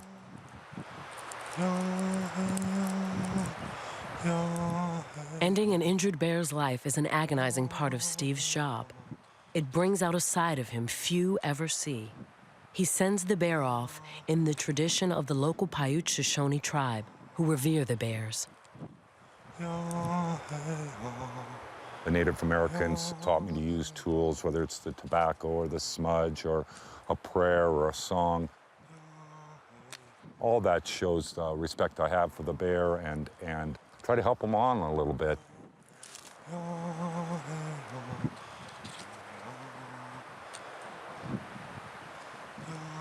Through these small offerings, it helps to hopefully soothe his pain as well as mine. Take way, way.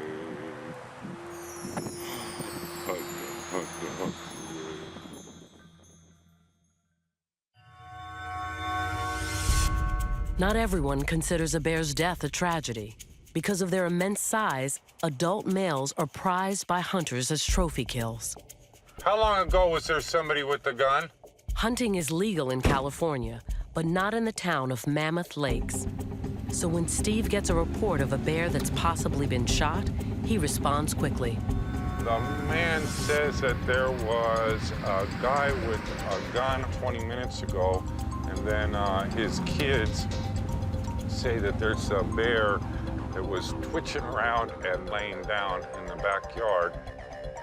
If there's anybody in the area with a gun, that will be a problem. So we're just gonna run up here about a block away, and we'll see if we can help out a little bit. Based on where we are in the neighborhood, it's gonna be likely Big Red or Little Red. I can't hardly tell them apart anymore, but this is their area.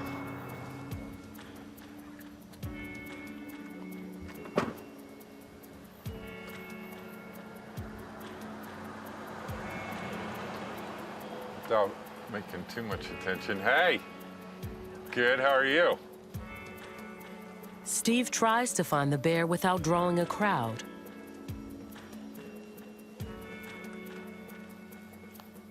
He heads to the house where the bear was last seen and finds it under a porch.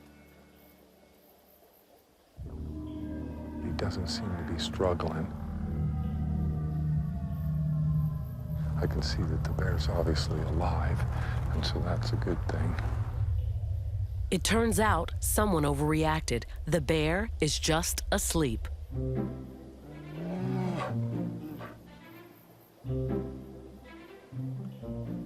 It's a 6.5-foot, 7-foot bear. I can't see exactly who it is. He's got his head covered, but he doesn't seem to be any duress at all. And so we'll just keep observing him. He's a big bear and sleeping soundly. We'll probably let him be here until this evening where he can move out safely. It's midday, there's a lot of dogs, kids, people around. You just can't have this bear, you know, walking around right now. It would be problematic, to say the least.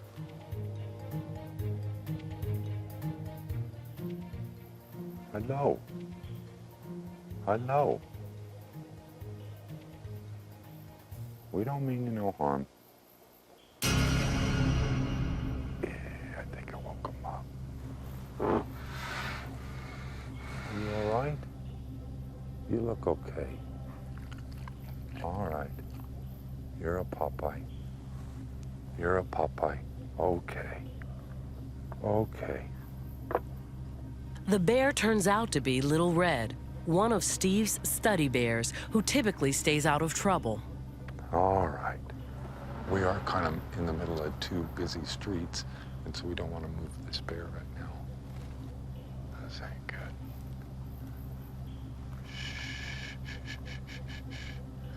Don't scare that bear. I just don't want to start a rodeo or have people bothering him.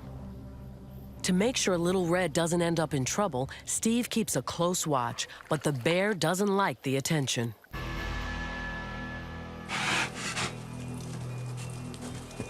He's got his front shoulders down.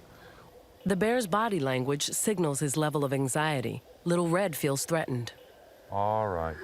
Steve tries to calm the bear by talking to it.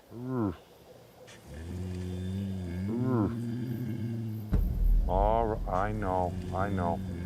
Okay, I'll back off if you do. If we're out in the forest, we would have backed off immediately. I own the pavement, he owns the forest, and that's the deal we have. And he was trying to challenge me, basically, you know, near my home, and that just won't go square with me. It's a tricky situation. At any time, Little Red could overwhelm Steve and win the battle for dominance. Black bears are strong. They're immensely strong, stronger than a human by far. And it's really easy for a black bear to overcome a human. All right.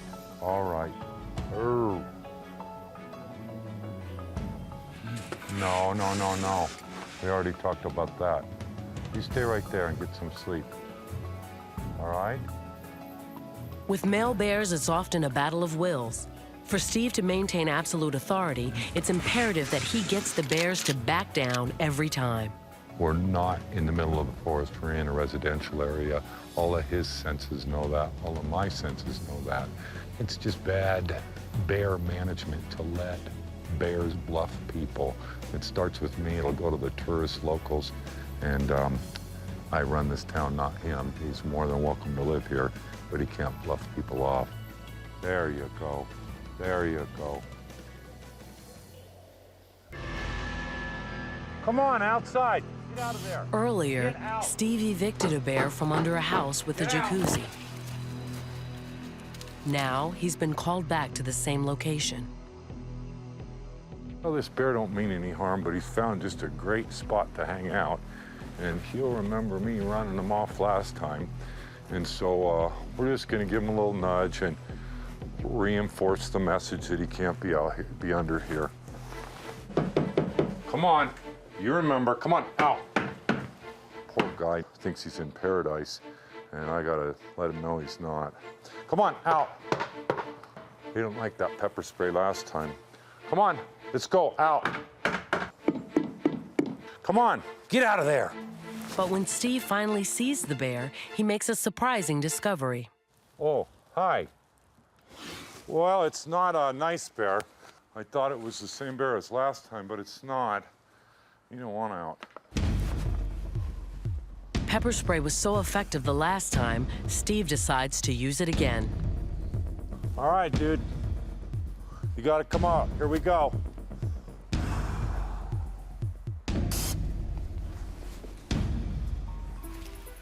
There he goes. Look at that big cinnamon. Wow. All right. Yeah, it was the big cinnamon, and it wasn't nice bear. As much as I know about bears, I mistake them sometimes too. To make sure the large bear is staying out of trouble, Steve follows him into the forest. This place is mine and not his, and he just has to know that, and now he does. No harm, no foul. All right. Look at the steam coming out of him. He thought he could poach a spot here. I think he's kind of annoyed with me. The bear instinctively trees himself, but he's put on a lot of weight, which signals something else to Steve. The season is coming to an end. Wow, look at his big tummy. Wow, you're bigger than a house, dude. He looks like a Wookiee or something. Look, he's too fat. Can you imagine the pressure on his toes right now? He's a 7-foot bear with a big old gut. and I would guess that he is over 400 pounds right now. He could probably do it a little bit faster, but he's really at weight right now. He'll probably hunker down up there until nightfall tonight. What a beauty. The bear is securely treed. Hopefully, he's learned the same lesson that Nice Bear did and won't be back. Nice Bear hasn't been under there in a month, and so that's a success, and now this bear knows it's off limits. We'll let him be as long as he stays in the forest and not under somebody's house. To keep the enormous animals at a safe distance from people, Steve often depends on his ability to think like the bears. When he hears of a sizable bear inside a culvert where it doesn't belong, he knows exactly how to handle it. There's a lot of kids that come home from school and they tease the bear that's in there, and so I just don't want them there. And so I'm gonna go take care of this real quick. There's a green belt that's adjacent to the property and make it super easy to have the bear go off into the forest. This is one of the larger culverts. They're just storm drains, really. This one's so tall that he can stand up in there and, you know, get out really quickly and get in quickly. It's not the first time Steve has had to forcibly eject a bear from this culvert. We have a bear living in the pipe. It's been living in there for a couple weeks now, and the kids check the culvert every time they come home from school, try to hear the bear growl or aggravate the bear in any way that they can. I'm gonna go ahead and deploy a flashbang device.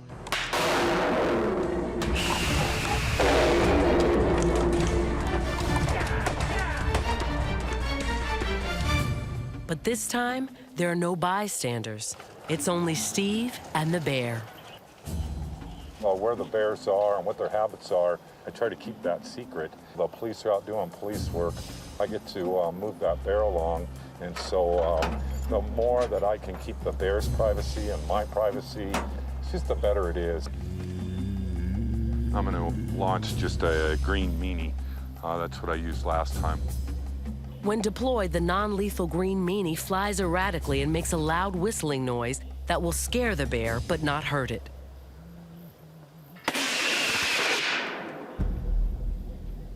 It doesn't work.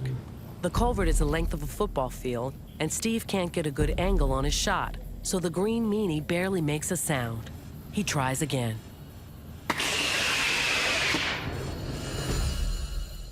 The full effect of the noise is lost inside the long, cavernous culvert. But still, the bear knows something is not right, and instead of leaving, he feels safer hidden inside. But it's getting late, and the kids will be home from school shortly, so this bear has to move now. Come on, out. Come on. Working with the aluminum bat is just kind of my calling card. The bears are used to it. I've done it for probably 15 years, and so I've always used that same bat. I think the bears have, you know, become accustomed to it. When they hear that bat bang, and they know it's time to go. Finally, it works. Get out. Out. Go in the woods. Go on. Get out of here. Get out of there. Go on. You bad bear. Go on. But when Steve looks inside the tube, he makes a shocking discovery. A second bear. Oh, hi. You gotta come out. Once again, Steve finds himself in an unpredictable situation. Lo and behold, there wasn't one bear, there was two. To have two bears bed together is really quite odd. He deploys a cherry bomb. The non-lethal explosion should be enough to persuade the second bear to seek safer ground.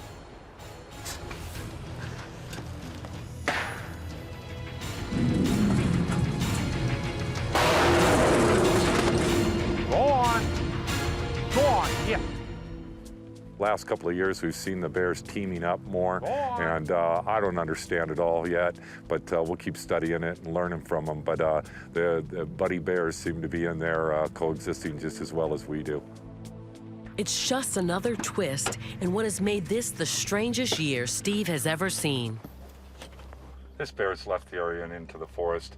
I'm 1098, 10-8 available. Everything I know about bears, they taught me.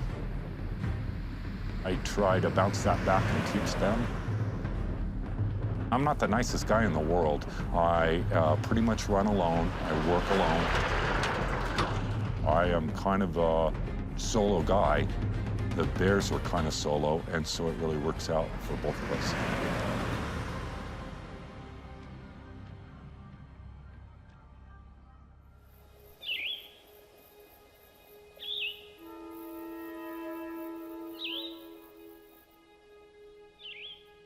As the season comes to a close, Steve spends some much-needed quiet time with his bears.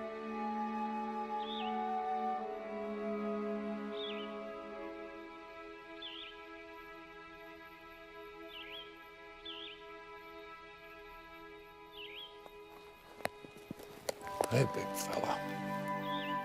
Hello. You're all right. Yeah, this bear has certainly made weight. He is looking very fit. We're glad to see him. These bears won't be in town much longer. They'll go up to altitude where they make their dens, and they'll be out of town for another 6 months. It's just a real magical time of year for me that, you know, I can see them up close and personal before they go into the long den. It's a bittersweet time. Steve can never be sure which bears will return the following spring, but in his own way, he sends them off. Boy,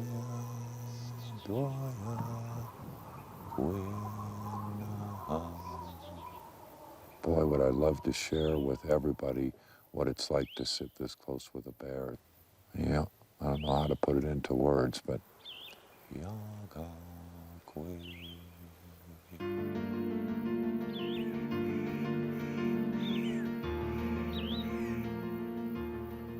I'll miss him. I will. You helped me a lot more than I help you. You have a good night.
They're the juvenile delinquents of the bear world. Go on, get! Pushing boundaries, Put it down. defying authority, You're bad, bear! and breaking all the rules. These guys are full-blown knuckleheads. I need everybody to move this area. It's critical to teach them right from wrong. Go on, get! Get! Bears that don't learn die. Do you understand what's going on? And it's one man's mission to keep them alive. It's all right, come on down, let's go. Steve Sirles, the Bear Whisperer. Get out of there! You bad bear! You're gonna have to work this out. This season, one bear causes a public scene. It's kind of exciting. Get out of here! Go on! 3 bears face down Steve, No. while another shocks the entire community. If the bear's on scene, it'll be shot on sight. Go now.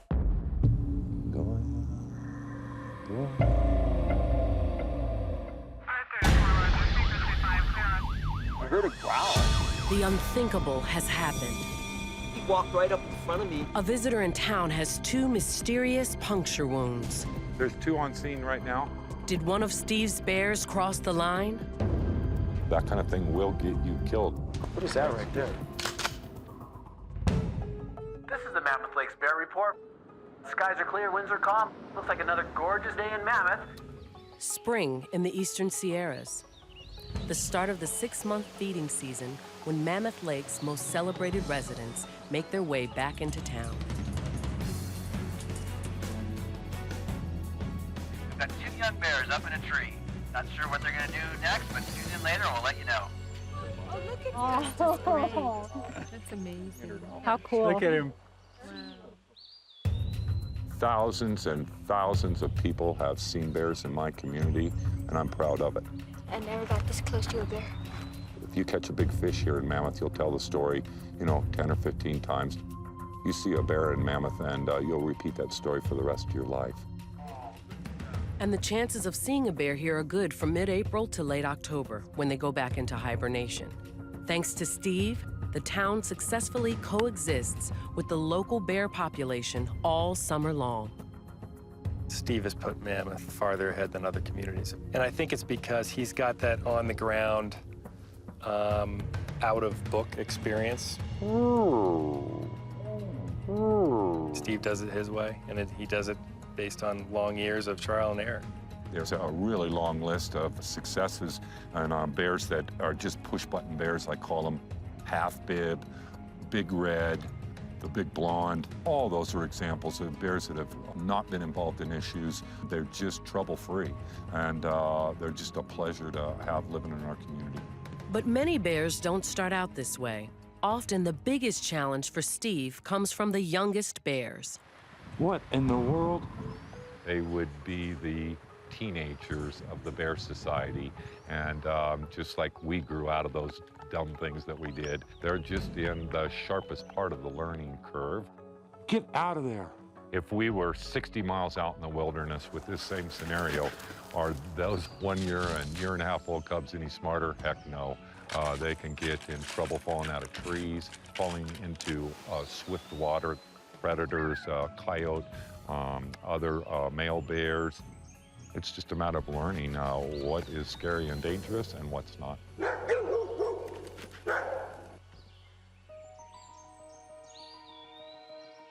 In the life cycle of a California black bear, cubs are taught by their mothers. In the spring, the bears will emerge. The females will nurture their young, teaching the young what to eat, how to eat, where to obtain the food. And that's a very critical time for a cub life. After about 1.5 to 2 years, the female will push off the cubs to go find an area or a territory of their own. If young bears want to live in Mammoth Lakes, they must learn to navigate a human society. Go on now, get out, hey, get out of there. Go on, get out. Get out of there. So Steve often plays the role of surrogate parent. They don't have the benefit of their mother teaching them, so I'll try to step in and do what I can to help them learn the ways of man. There you go, let's go. To teach them, Steve uses a variety of non-lethal techniques. He can literally yell and scream and just use his voice if need be, bang a baseball bat and scare him in that manner. Go back. He also uses what they call flashbangs that are noise devices that sizzle and whiz as they go past the bear to scare it. And he also, in many cases, will use a rubber bullet, which just gives a bear a good sting and lets him feel like this isn't where I want to be. I'm getting the heck out of here. You bad bear. Bears that are a little bit too friendly or getting into garages or stealing out of cars, that kind of thing. I typically spend more time tracking them, following them, reprimanding them. Hey, what are you doing here? You bad bear. It's just an ongoing conversation and education for me and the bears.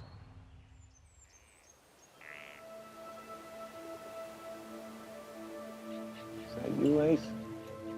Is that you? One of my most favorite bears and probably one of Mammoth's biggest success stories. Ace was once the town's most notorious young bear. Come on, get out of there. It has broken into as many as 8 or 9 homes. About half of those homes have been occupied. Police were ordered to shoot Ace on sight. I'm not willing to compromise a human life to save a bear. But Steve believed he could turn the young bear around. What are you doing? He tried every non-lethal technique he had. Finally, it paid off. Get out of here. Hasn't been responsible for a single 911 call in all last year and all so far this year. I'm very glad you're alive. Every year there's another ace, but nothing could prepare Steve for the challenge of this season's young bears. Mono 1, Wildlife 1. I'm going to be out for crowd control. We're just going to roll up here to Lincoln House at the village.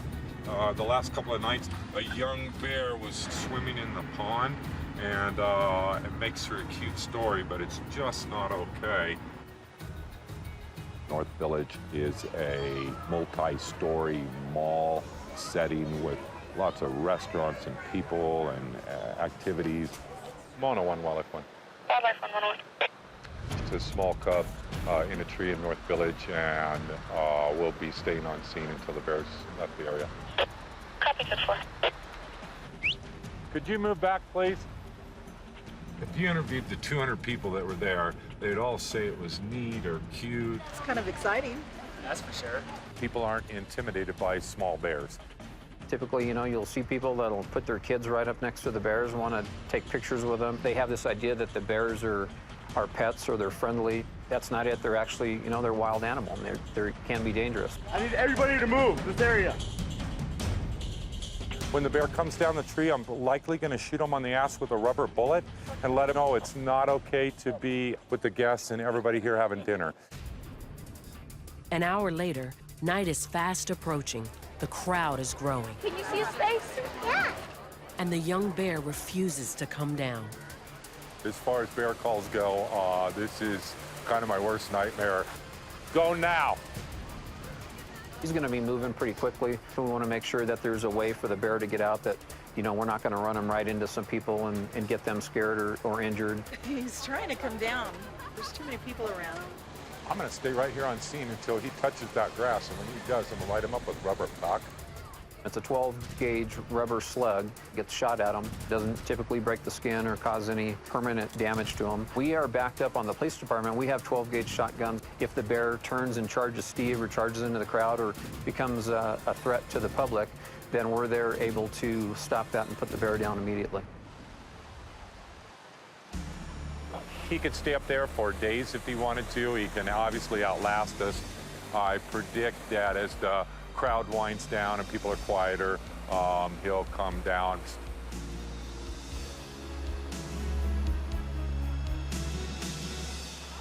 Oh, he's coming.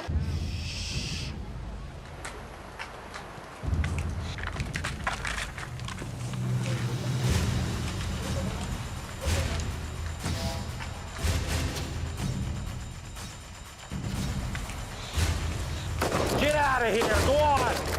Get out of here! You bad bear! Wow. It's very sound good. Yes. Would have scared me back. Once it hit the ground, he tagged the bear with multiple rubber buckshots, but it's definitely going to get their attention and tell them he probably shouldn't be in here. Obviously, the bear has learned quite a lesson. I'd much rather fire 4 rounds of rubber, striking the bear, and then have him shot or killed at a later date. If he needs any more education, we can do that for him too, but hopefully that'll be enough for tonight, and we won't have any more issues with this young bear in with a bunch of people. Mono 1, Wildlife 1. I'll be 98 from the call and patrolling the area.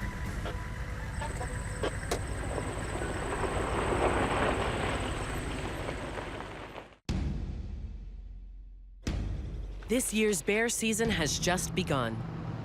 There's 3 bears playing in the pond on the golf course right now. The 3 young bears are the first to make it into town.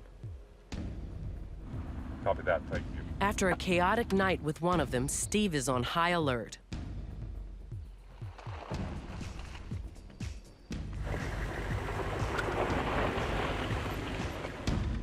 It won't be far.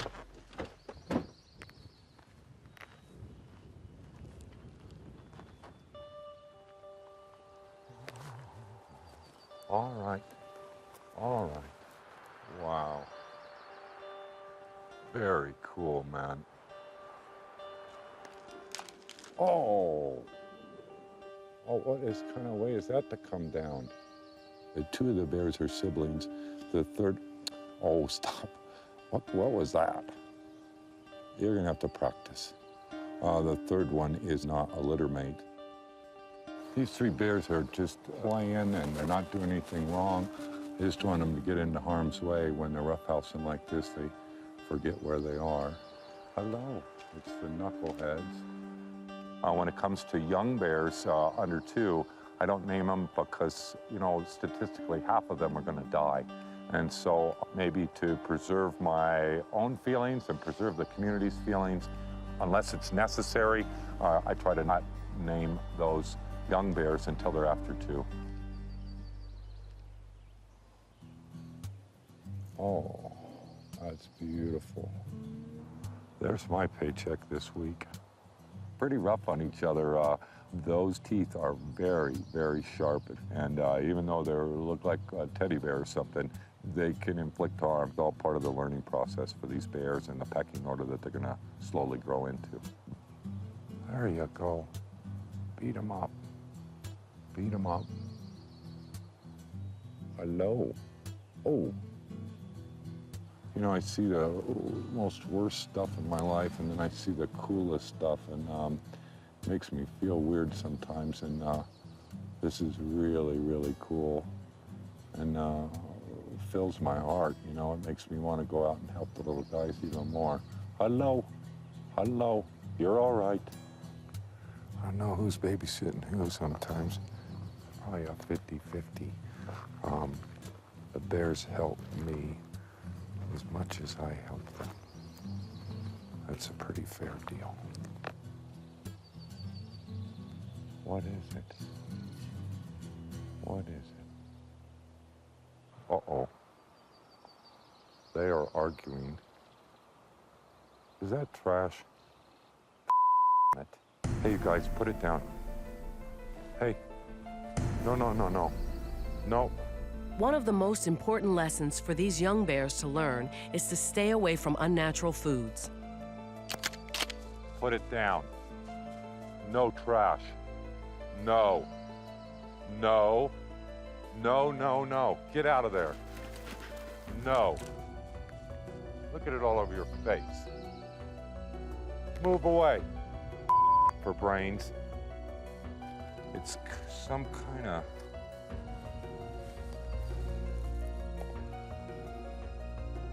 turkey breast skins. That's not what's in here. It smells like ranch dressing. That's what it is. We gotta keep human food out of bears because it draws a connection between the people and then the food source. And so the bear does become conditioned to come back for that same food source. But even after being chased off, the bears are back and willing to defy Steve to get what they want. No. Knock it off. Move away. Move away. How dare you? No. You guys need to learn. Go over there and get in the tree. Go on. Go on. You've worn out your welcome. No. Do not challenge people for food.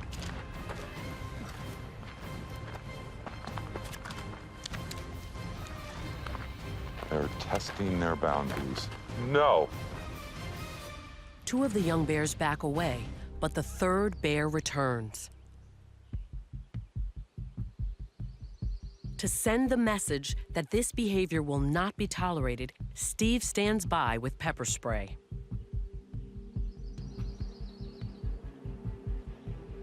Part of my job is cruel to be kind, to educate that bear that this has got to stop.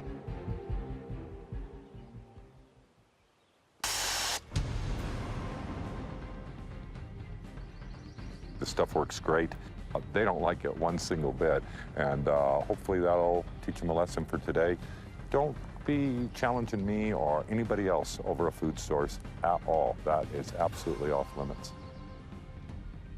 It's a lose-lose situation for the bear. When the bear has unnatural food sources that it relies on, it becomes more aggressive, it gets closer to humans more often, and unfortunately it may result in the loss of a bear life, which is one thing we're trying to avoid at all costs here in Mammoth.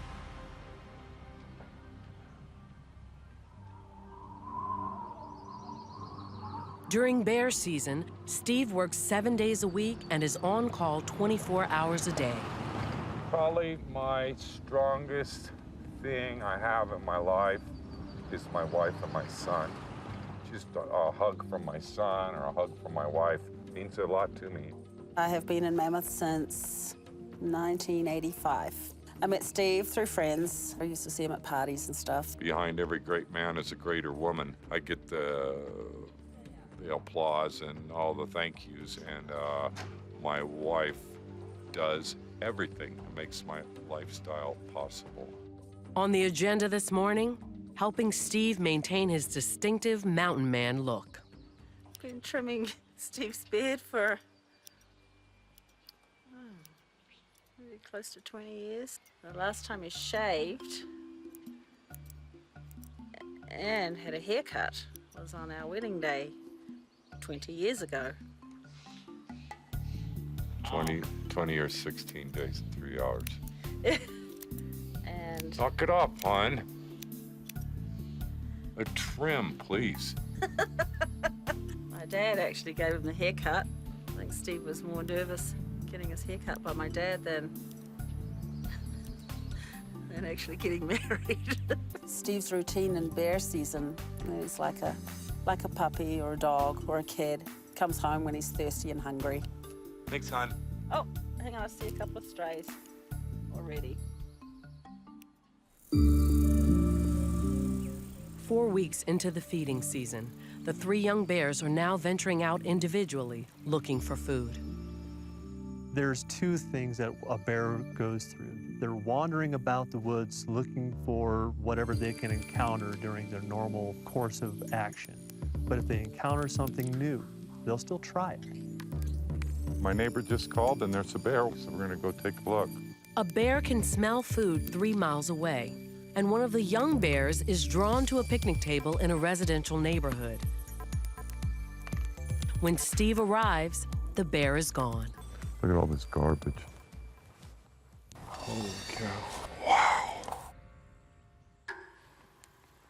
Oh, these people are just pigs. It looks like some pizza boxes and stuff.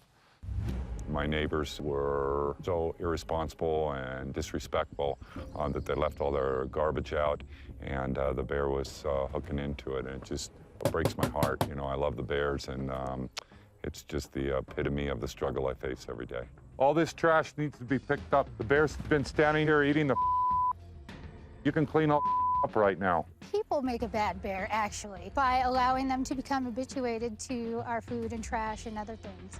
So it's really a people problem. 20 minutes later, Hello. the same bear has been spotted less than a mile away. We'll be on our way.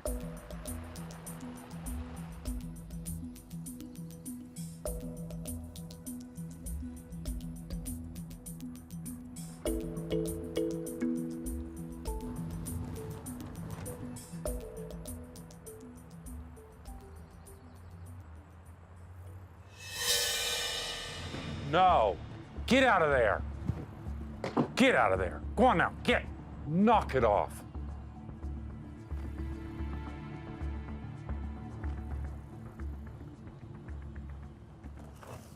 Hi. We just followed him up here and seen him in your trash. Is there somewhere I can lock this up? It's full.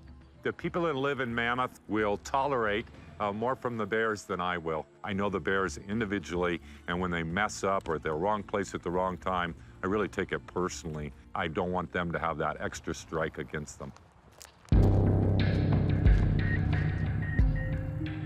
The young bear has backed himself into a corner. A bear! A bear! He's now between apartment buildings and a busy highway. He doesn't belong in this situation. He can see the traffic, the cars going by. We want him to be uncomfortable. We want him to have a bad time. He can't be hanging out in the middle of the day on the main street of Mammoth, or we'll end up picking him off the road, or he'll get himself into other trouble.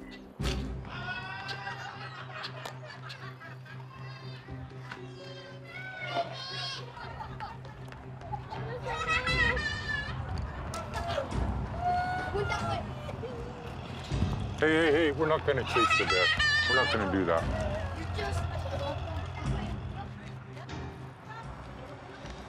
Look right there, right there. Hey. Leave this one alone. I'm gonna have to get a lot more heavy-handed with the young bear. The more time that we're on them, just like a child or a dog, the repetitious reprimanding of bears that sometimes is necessary. I'm 100% sure that I'll be working with the bear again, if not today, tomorrow. Bears remember locations where they've been successful finding food. So the next day, Steve returns to the same area the bear had gotten into trouble. Sure enough, the young bear is back. There he is. Damn it. No trash. Get out of there. Hey, get out of there. Hey, no trash. How dare you? No. Go on. Get out of there. You bad bear. I barely lit him up with a little bit of rubber buckshot and let him know, that you're welcome to be here, but only on our rules. And that's what I do. I spank. But there are 3 young bears this season, and Steve can't be everywhere at once. These small bears that we work with every year, they can be a handful. It takes a village to raise a child. It takes our town to raise these silly little bears.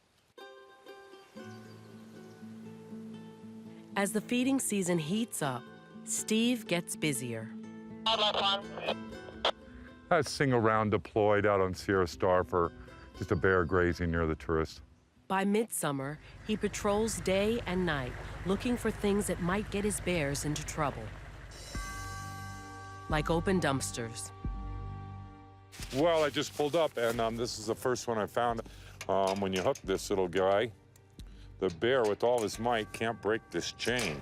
And so unhooked, it's easily opened and defeated. We'll just see, maybe the trash company just emptied it. Nope, it's got trash in it. And so there is the problem. Leaving the dumpster unlocked is just no good. And is there a connection between feeding bears in a town and getting them shot? There really is. Don't ever feed a bear where you don't want them to come back to. Feeding bears certainly does happen. It's important for people to understand that it's not something that's allowed under town law in the town of Mammoth Lakes, under state law, or under federal law. It puts them at risk. It's habituating them to an unnatural situation. It's making it comfortable for them to get close to people. It can lead to that bear's destruction. Steve is called out to the local town yard to help a man who's in a standoff with a bear. A guy's down at the town fuel pumps. He was asking for me in particular to come down, that the bear is not moving away from him and the gas pumps so that he could refuel. The local town yard, where police cars and buses are serviced, is only blocks away from the industrial dumping yards. When Steve arrives, the bear is gone. What'd the bear look like? He wasn't that big. Uh-huh. But he just like right up between this rock and this small tree where that light's pointing out, where he just went. Yeah. But he sat right here for the longest time until as soon as you pull in is when he took off. Steve spots trash on the hillside. And more unlocked dumpsters. What the friggin' heck? You can't blame that on tourists.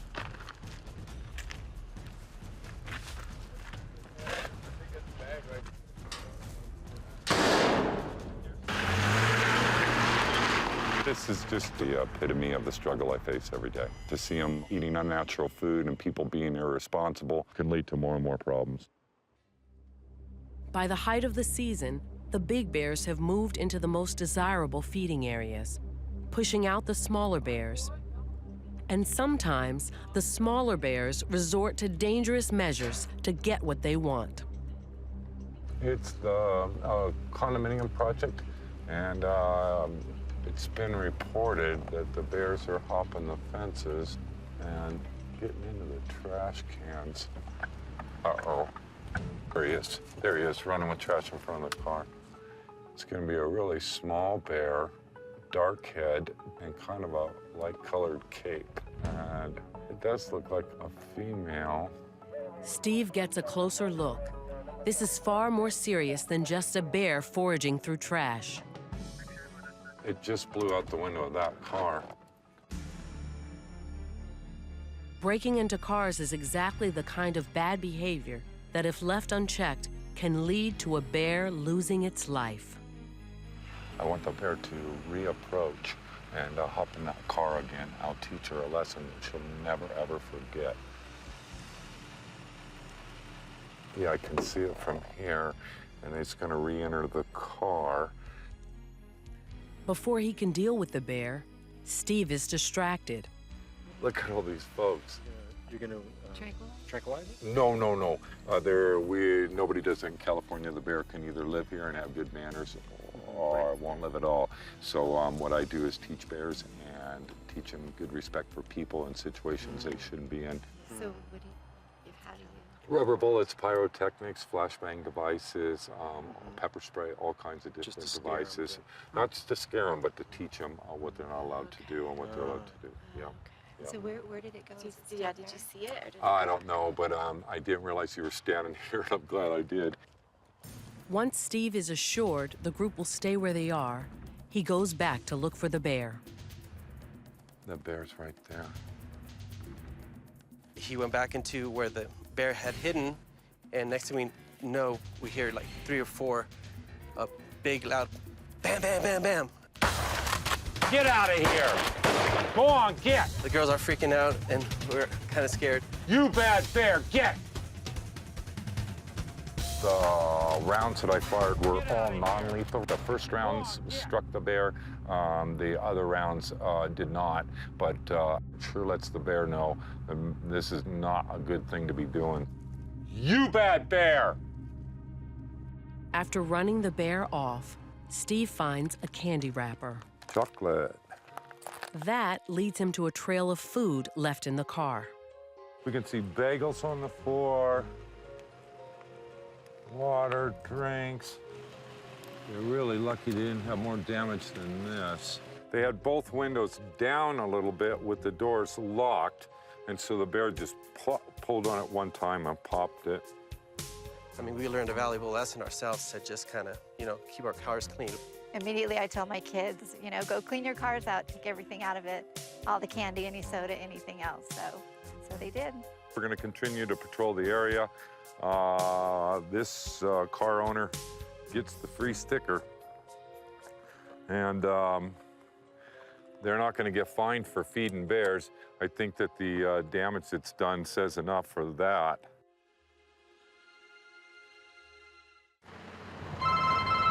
Hello. Yes? We'll be on our way. Thank you. A friend of mine just called me, and a young cub is in his backyard. We're just going to run up there and see which bear it is. The homes in Mammoth butt up against the forest, and many of the residents like to document the bears in town. To me, they're like the spirit of the forest. I call them the spirit of the forest because they're so quiet. I mean, you can be walking and not even realize they're there. One of the reasons we have so many bears in this particular area is we have everything here that the bears need to live. We have the woodland where they can get privacy and sleep back here, which they do, and can get away from people and other bears and have a peaceful existence. But this young bear hasn't come here to relax. He's trying to figure out how to get that bird feeder down. Birdseed is very nutritious. The seeds are packed with fats and oils that they require, as well as protein. They readily will take to it and enjoy it immensely. It's almost like ice cream to them. People in Mammoth are encouraged to get the bird feeders so that the bears can't get to them, because they potentially could associate bird feeders with homes and houses. So what we've done is we've strung wire between pine trees, a long run of wire up very high. He then ended up going to a neighbor's house.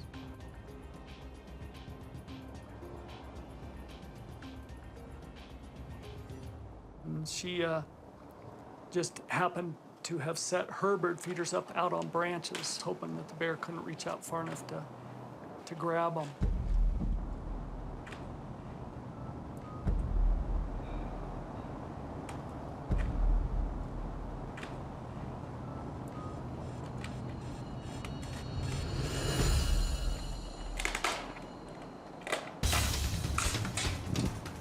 Actually just grabbed it and crunched it in half.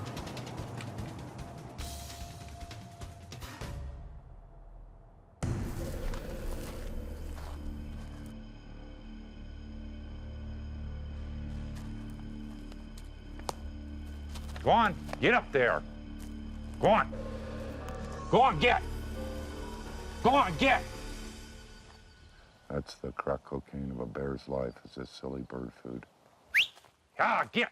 He moved out of the area respectfully. He's done what he was supposed to. He's back in the deep woods. Everything's good again. Steve takes the opportunity to reinforce the young bear's obedient behavior. Are you starting to learn? The monotone I use with the bears lets them know whether or not he's on my terms or we're on his terms. And I'm laying on the ground, I'm being submissive to him. He's out in the thick forest, he's under the canopy. He's in no trouble at all. I compare it to raising my son. Even when I have to reprimand my son, I'm loving on him the very next minute. These bears can understand that exact same principle. All right. All right. As long as the bear does the right thing, then we're back to the relationship that we were having before that incident. All right. Sleepy. This bear seems to finally be learning how to live in town, but there are still 2 other bears who have a long way to go. Thank you very much for calling. I'll be en route right now. One of the young bears has really crossed the line. This morning, I woke up to a bunch of racket and realized that the bear had actually squeezed itself through this little window. I didn't even know that this window was open, and as soon as the bear squeezed out, it actually turned around and tried to go back in. So bear strips are down. She had assembled nail boards to put outside of her windows and doors to keep the bear from standing up on its back legs and hopping in the window. And the unfortunate thing is that the bear has been rewarded by coming in my house, so essentially my house is kind of like a calling card at this point. I think also the fact that my house is in proximity to this campground doesn't really help too much either. If that bear comes today, call me immediately. Yeah, I will. All right. Breaking into homes is a serious offense. Steve needs to find the bear and teach him a lesson, fast. He heads to the nearby campground. The bear has taken refuge in a tree. The dogs put him up there. Anytime a bear is afraid or concerned or hears a loud noise, he's going to tree every time. And being at this age, they spend half of their day up in the tree. Oh, look at him. How cool. Look at him put his chin up on his head. As long as I keep him up there, part of the punishment, all these people that have been gathered around, the dogs that were here on scene, makes him very uncomfortable. And keeping the bear uncomfortable is the plan. It's the only way to teach the bear that being around people is dangerous. I feel sorry. I do. Yeah. That's amazing. All right, you guys, everybody get a photo? Yep. All right, thank you. Have a good night. Make sure your camp is clean, okay? Check your cars, make sure there's no food. All right, thank you very much. Thank you. Once the crowd is cleared, Steve focuses all his energy on the bear and getting him out of the tree. It's all right, come on down, let's go. To move the bear, Steve mimics the sound a sow would make to her cub. It's a very guttural tone that comes down below her throat.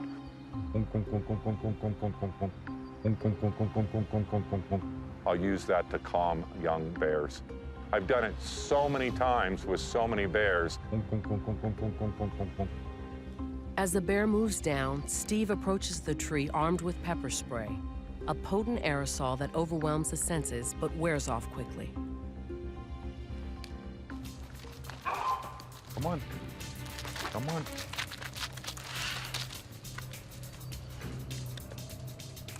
Poor little guy, I don't want to hurt him, but this has got to end. The bear bites into a tree branch, signaling his level of anxiety.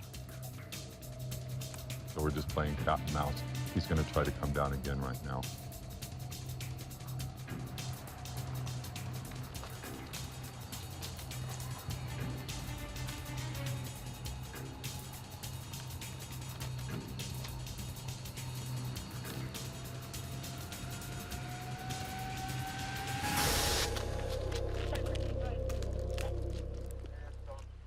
It is nasty, nasty stuff. I hate to...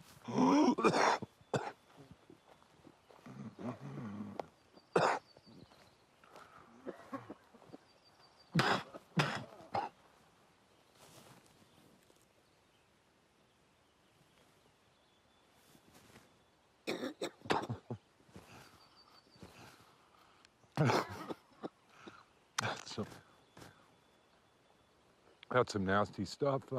The bears hate it. He really...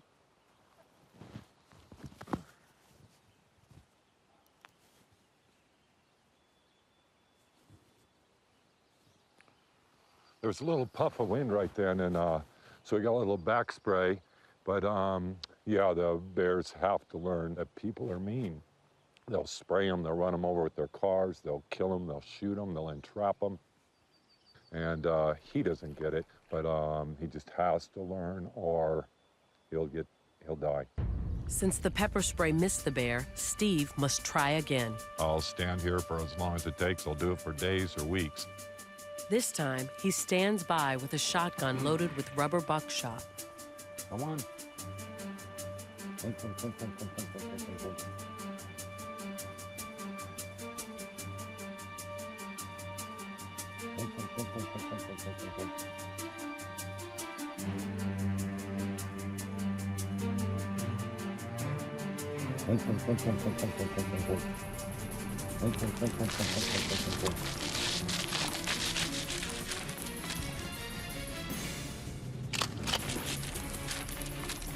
Go on, get! You bad bear! Go on, get!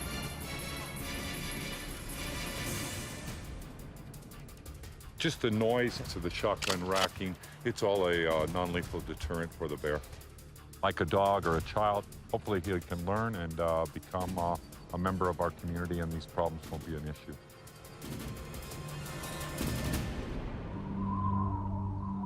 Ten weeks into the season, the big bears have moved in and the younger bears are pushed out of the prime feeding areas. The 3 young bears Steve has been working with are staying out of trouble, at least for now. 7, next 76, roger. Steve gets a late-night bear call for a shocking incident unlike anything he's encountered before.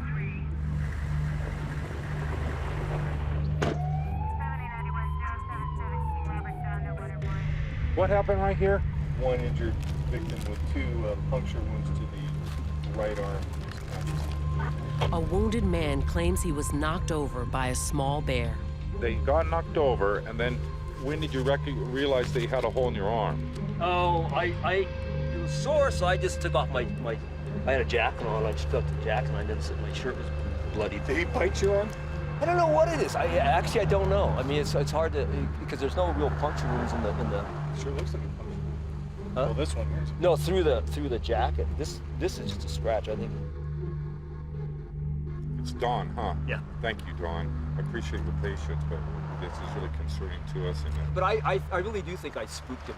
He's come for the arts festival, and he is selling his wares, which is pottery, and this event happened. I was just walking down here for the restrooms, right? And I came across right here, and I heard a growl. And I turned, I don't even know which way I turned, and then that's when he just, boom, hit me. It could be that he startled the bear or frightened the bear. The bear was just bowling him over to get out of harm's way. And then after he hit you, I hit the table. I slammed into the table and fell down. That's where do you think you hit the table? Where did I? Here, my right? arm. Yeah. We need to get him down to the medics. The man's description and the mysterious puncture wounds don't add up. A lot of times they push. I could have stabbed him. Could have just been a stab. I think it's a canine bite. Yeah. Paramedics arrive on scene and confirm Steve's suspicions. He told me that they're 3/8 of an inch deep, and it's a bite and not a claw mark. Serious. I haven't seen a bear bite up here. It's the first one. Usually they run away. They seem to get a little more aggressive. And that behavior is not tolerated by anyone in the town of Mammoth Lakes. If the bear's on scene in just the next 30 minutes, he'll be shot on sight. The one that attacked the guy. But identifying the bear responsible isn't easy.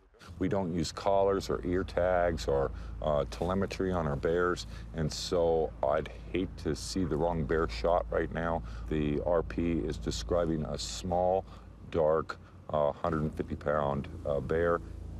That would be one of the knuckleheads. These bears are very, very powerful, and what they would do just to nip you would cause an injury like that. Police are on the lookout for any bear that matches the description of the young bears. We had already made that decision that if we could locate that bear in a timely manner, that bear was going to be taken out. And we would be justified in doing so. People versus animals, you know, I go on the side of people every time. The bear returns to where the event happened. We'll hear the shot. He'll shoot the bear immediately. This thing charges me. I'm going to open it up with beanbags, and Jesse, I expect you'll be right behind me. We have a local officer with probably 5 or 6 rounds on non-lethal beanbags. The other officer is a marksman training officer that is on scene with a high-powered rifle. And if the bear returns to where the event happened, he'll shoot the bear immediately. While police officers patrol the area, Steve investigates what might have provoked the bear. That's the attraction right there. A snack bar vendor from the arts festival left out food. This is just these people come from out of town, and this is just prime food for the bears here. And so they bait them in, and somebody got hurt tonight. This is flour or sugar, granulated garlic, coconut milk. This is what started the whole thing. The bear was taking advantage of that food source, and as the gentleman was walking through the venue in the middle of the night, he scared the bear. The bear only had one way out. That guy, unfortunately, was in his way and was knocked over and ended up with 2 holes in his arm. Steve and the police comb the area, but the bear is nowhere to be found. The mess still hasn't been cleaned up. The food's still on site, but the bear wasn't seen directly after the event. As every hour ticks by, he will buy himself time on this earth. We waited for the bear to return and kind of cruised the area, and it was gone.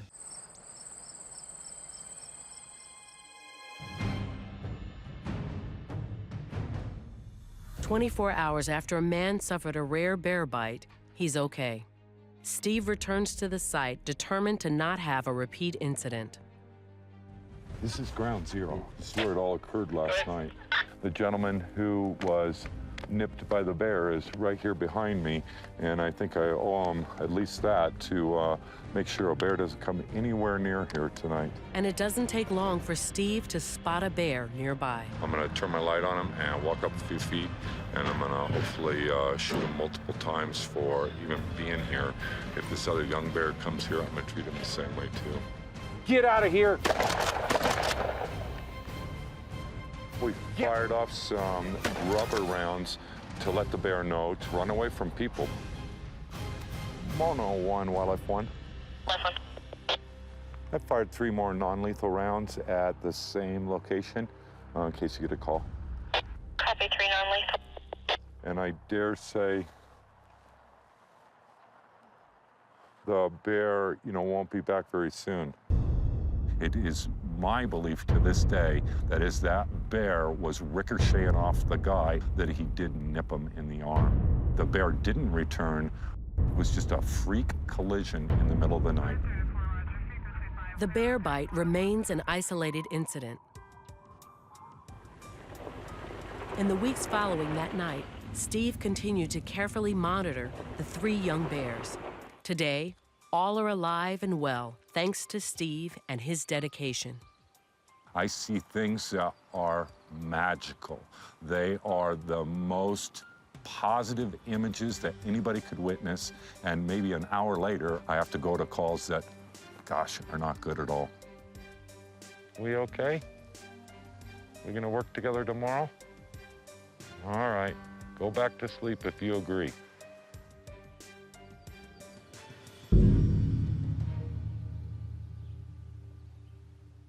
Mono 1 Wildlife 1. I'll be en route right now, then I'll be on scene just in a moment.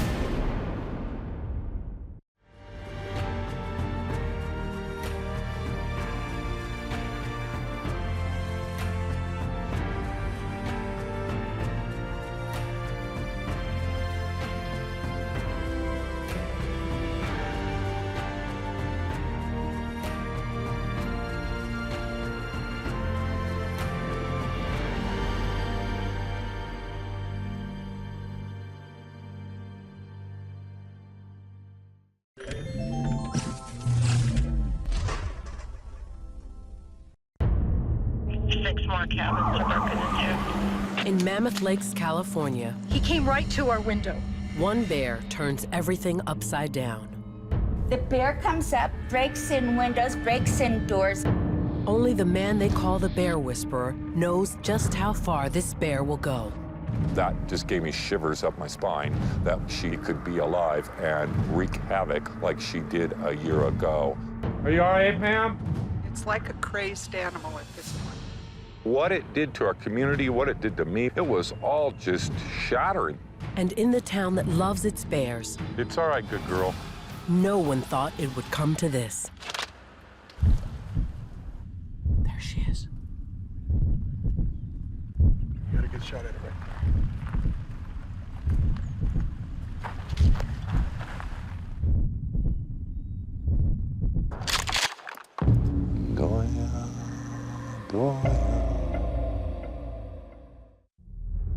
Mammoth Lakes, a mountain resort town located in the middle of some of California's last true wilderness. We happen to live in God's country. We're a day's walk from Yosemite. It's just paradise up here, and so the people know it, and the bears know it too. The Mammoth Lakes area is very popular with black bears, and the residents down there have really taken to these bears. They feel that those are their bears, and rightfully so. I mean, they learn to live with these bears, and they become residents of the community just as, you know, the humans that live in the area are. As the town's wildlife patrol officer, it's Steve Sirles' job to teach bears to be respectful of people and their houses. A bear that encroaches on either can end up being killed by authorities. No. Move away. He relates to bears and is able to convince them not to get into people's territory in a dangerous way. He teaches them how to live with people, and he's been teaching people how to live with bears. From the minute the bears emerge from winter hibernation, Steve is on patrol. They've lost approximately 50 to 60% of their body weight surviving through the winter. So when they wake up in the spring, they're motivated entirely by food. They will wake up in the morning and they spend their entire day searching out food sources. The cycle of life that we see in Mammoth, the sows and cubs, the lessers, come in the very first in the spring for the food sources that are available in town. They're welcome in Mammoth, as long as they don't forget their bears. We're about 200 yards from my house. It's one of my favorite places in town. And the bears come here and hang out. They have everything they need: safety, food, water, and habitat. Natural food is good. Human food is bad. It's especially important to keep mothers, called sows, away from people food. Get out of there! Hey, get out of there! You naughty bear! None of that! Sows teach their cubs how to eat and how to forage in a very peculiar way. The sow will eat an item, and then at the same time, the cub is watching what the sow is eating. The cub will come over to the sow and will sniff her breath. And since they have such an immense sense of smell, that registers in their brain in memory banks that whatever mom just ate must be good food. And they'll recall on that memory at a later date and time to identify whether something's food or not. If a cub's memory banks register people food as good, it won't know how to find natural food and won't know how to teach its own cubs down the line. The longer we work with them and keep them alive, the smarter they get and the more learned they are about the ways of man. Stay out of traffic, stay out of cabins, stay out of garages, stay out of cars. But each year, there are some bears who just don't get it. Every morning, Steve checks on the bears in town to make sure they're okay. Today, he is one step behind a young sow and her cub. Hello. Hi, good girl. Knowing the topography and geography of the area and where the roads lie, I could see that the bears were going to cross Lake Mary Road, and so I went up there and waited for them so that they could maybe cross a little bit safer. Cars do get going pretty fast right there.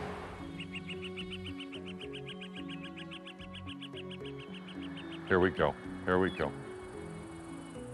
As far as doing traffic control for my bears, it happens, you know, on a regular basis. I wish I could be there every time a bear crosses the road.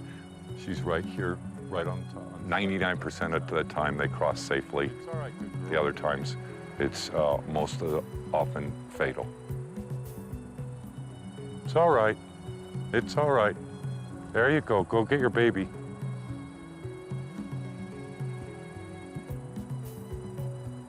There you go. There you go. Pick her up. Let's go. Come on. But the sow doesn't bring the cub back with her. Something's caught her attention. Where are you going? She was absolutely going somewhere. She wasn't fooling around. You could really see she had her nose up in the air and was, you know, on a mission. 20 minutes later. All right, so you're in 9, the bears are at 5. I'll be en route right now. Thank you very much for calling. Steve finds out exactly where the two were headed. Mono 1, Wildlife 1. Wildlife 1, Mono 1. Can you show me code 4, 10-6, Lower Falls Tract? Code 4, 10-6, Lower Falls Tract. The sow and cub we're just trying to break into a cabin, and so we're going to respond up here and see if it's so that she's trying to bust in would be a bad thing. Hi. Good, how are you, sir?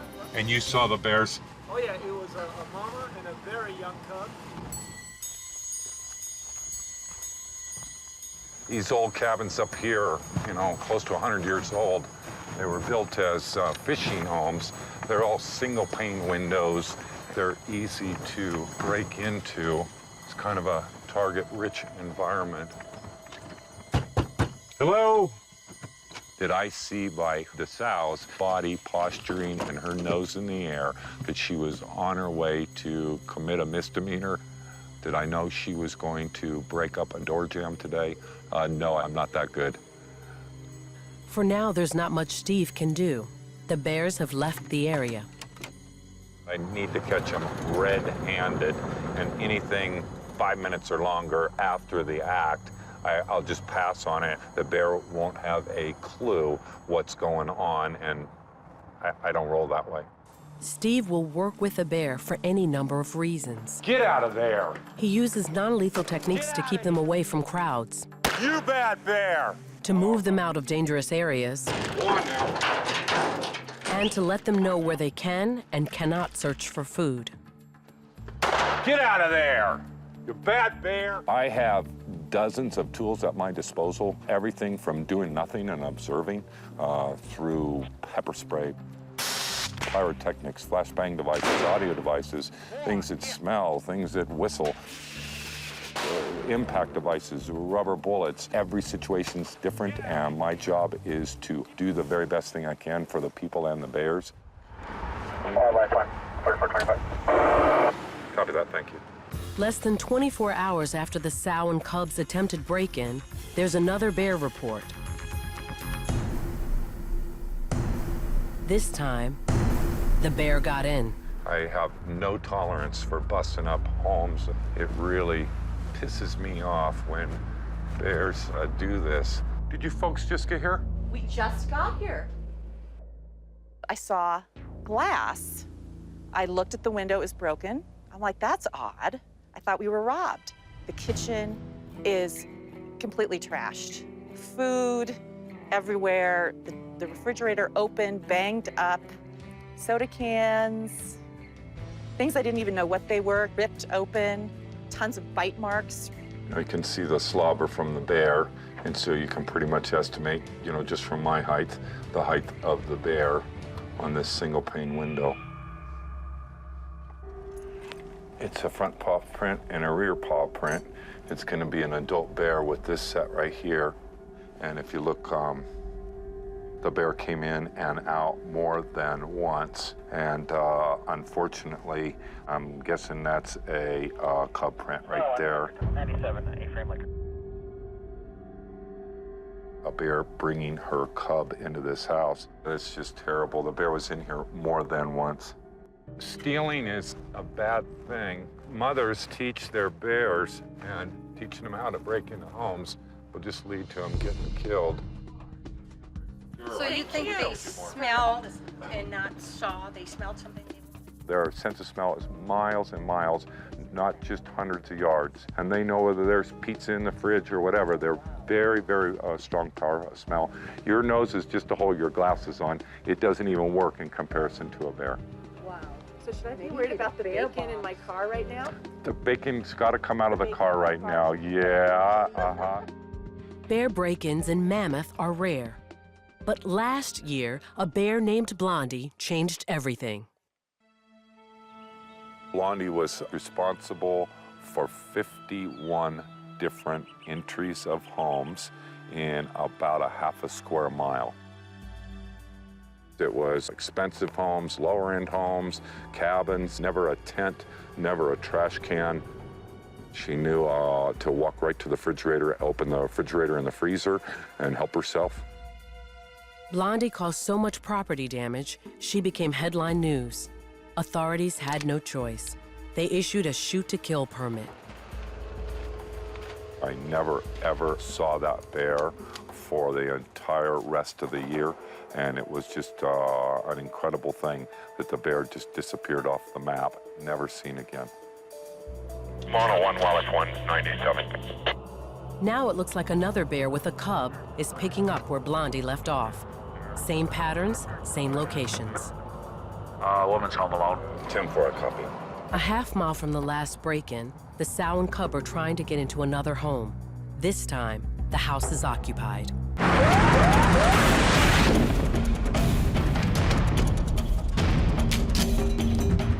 Hello? Are you all right, ma'am? Where are they at? There's nothing out here? No, ma'am. Are you okay? Yeah, I'm okay. All right. You can get through a window out there. All right. Bears should not be pulling on anybody's window, especially an occupied home. I take it very seriously, to get a bear shot. I wish I got here sooner, and I would have dealt with it right then, and we're just a few minutes behind the call.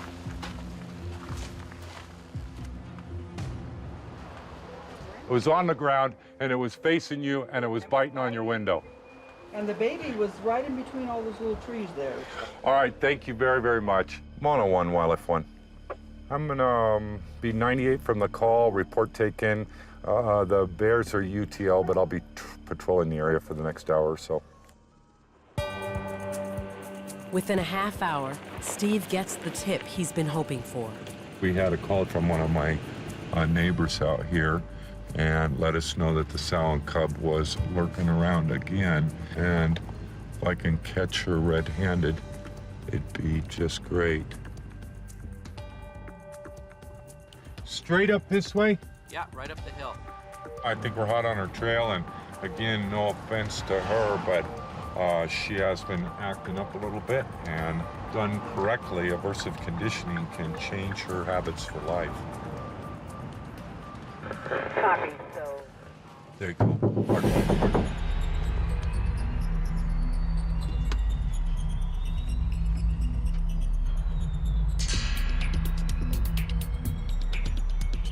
Steve stays a short distance away from the bears, hoping to catch them attempting another break-in.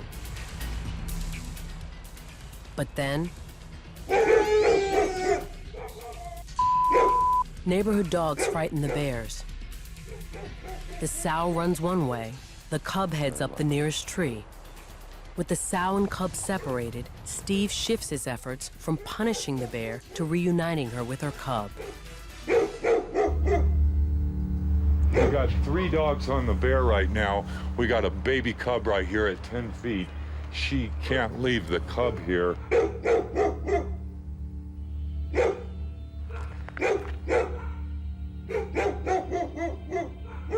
guys could keep your dogs with you? Yeah. Totally. Cub is just right behind us, a little 8-pounder. Yeah. We have to hook them back up.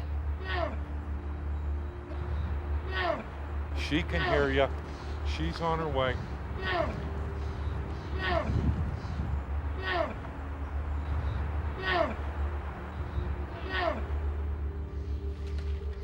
Here she comes. All right, all right. Hurry up. It's all right. Come get that cub.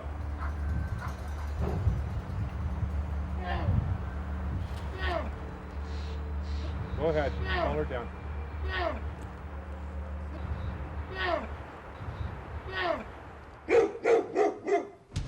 You're all right. Go home. Go on. Go home. Go home. Go home. Let's go.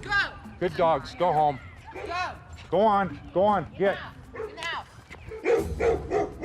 We almost had it down and reunite these guys. Those dogs just got loose again, which kind of irks me. But good dogs just, you know, charging after the bear, and that's what dogs do.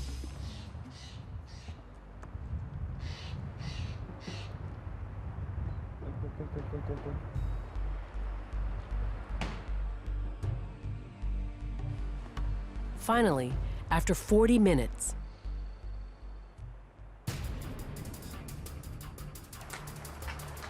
Here she comes. The sow's down.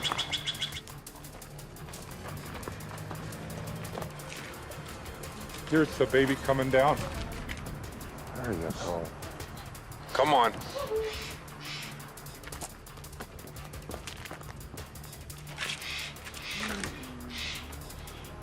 You're all right. You're okay. You're all right.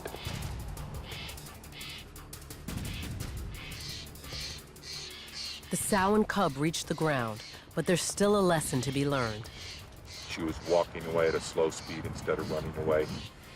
Bears need to learn to be afraid of people. That's my job sometimes, is to professionally be mean to bears. Get out of here! Go on, get! Steve shoots at the sow, not the cub. Go on! Get out of here!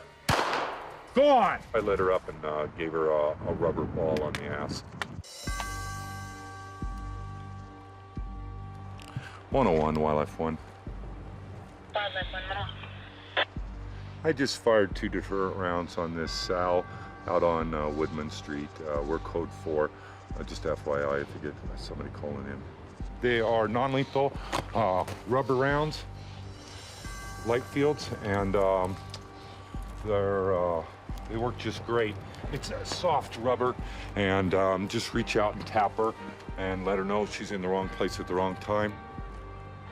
Don't be walking around midday checking windows. We'll treat you like any other perpetrator in our town. Steve measures his success with the bears by their actions. 24 hours after shooting rubber bullets at the sow and cub, they're staying away from homes and eating their natural food in the forest. It looks like the aversive conditioning is working. Wow, I mean, this is what it's all about. When we get them to practice more of this behavior and less human action behavior, my job is, I'm the luckiest guy in the world. In the quiet of the forest, Steve gets his first close-up look at the sow. These young bears are difficult to identify sometimes with them shedding out and changing colors. This one's a two-tone bear, a little bit unusual. It's a 3.5-year-old female. She came out of hibernation with 2 cubs. One died right away early in the spring, and then she was left with one cub. She entered at least 3 different homes while she had her cub. One of the really odd things is that the homes are all being vandalized in the daytime. Steve begins to piece together everything he knows about this bear. It all seems eerily familiar. The size makes sense. Her age makes sense. Every single thing indicates that it's the bear who entered all the homes. Last year, Blondie, that she could be alive and wreak havoc, that just gave me shivers up my spine. Dark head, dark legs, blonde straps and back blonde highlights. That hasn't changed much other than the blonde continues to darken, but those same basic color patterns, same age, same sex, same homes that are being broken into. Blondie never went in a single home at night. She only went in homes in the daytime, which made it even more offensive. When Blondie first appeared, she was an orphan cub who had to learn how to survive on her own. The bear's been staying out of trouble, but did enter this home last week through an open window. That's just terrible for a bear to learn those lessons. This bear is going to grow up to be a big, huge bear. And if we don't train him correctly from the start, then we get what we deserve. I'm sorry, buddy. Feeling good, huh? The bear just got in the habit of going into houses that were open, all soft entries, open sliding glass doors, open windows, and it would go straight to the fridge, right past the trash can, and help itself to ice cream or fine cheeses. Guava was a favorite. People weren't afraid of it. They didn't report what she was doing, and they would just shoo her out of the house. Go on, you cute bear, and keep the cookies. And so it went unchecked and unreported dozens of times. What are you doing here? Hey, what are you doing here? You bad bear. You bad bear. No more. It was just a really, really bad example of loving on bears too much. People just went out of their way to protect her. The bear came out of den last year and proceeded to enter homes. Again, they were all soft entries in a half a square mile. 51 times it entered homes. Go on, get out of here. I just could not put a stop to it. Rubber bullets, flashbang, pyrotechnics, the food reward, and the people doting over that bear outweighed me being mean to the bear. The bears left the area. But there was another issue hampering Steve's efforts to teach Blondie. Mammoth Lakes borders federal forest land. Steve's area of responsibility is within the 4 square miles of our town, where Steve can use all of his techniques and efforts to dissuade bears and try and change their behavior patterns. When Blondie raided homes outside Steve's jurisdiction, he was powerless to stop the behavior. Really, it was quite evident that Blondie was going to push the envelope until somebody had to shoot her. A shoot-to-kill permit was issued for Blondie, but then, as if the bear could sense it, Blondie disappeared, and the shoot-to-kill permit expired. I spent hundreds and hundreds of hours trying to locate her or her carcass, and was unsuccessful. It was really odd, but the bear never showed up again. Until now. And though she's broken into 3 cabins, Steve doesn't punish her. For the moment, she's not breaking any of the rules. We reward our bears by silence and privacy for doing the right thing. It looks like she wants to suckle and feed her cub. And so we're just about to back out of here and we'll leave her alone. But she's being a good bear and it's great to see.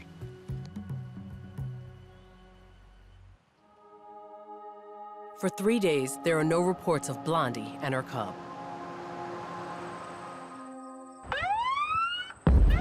Marty, a copy Wildlife 1. I was on patrol and the car in front of me came to an abrupt stop, so I stopped to see what the problem was. You could tell he was rattled. I walked up to the car. He wouldn't even roll the window down at first. Then he cracked it and told me that a car coming the opposite way up towards Lake Mary had just missed the mom bear and hit a cub right in front of him.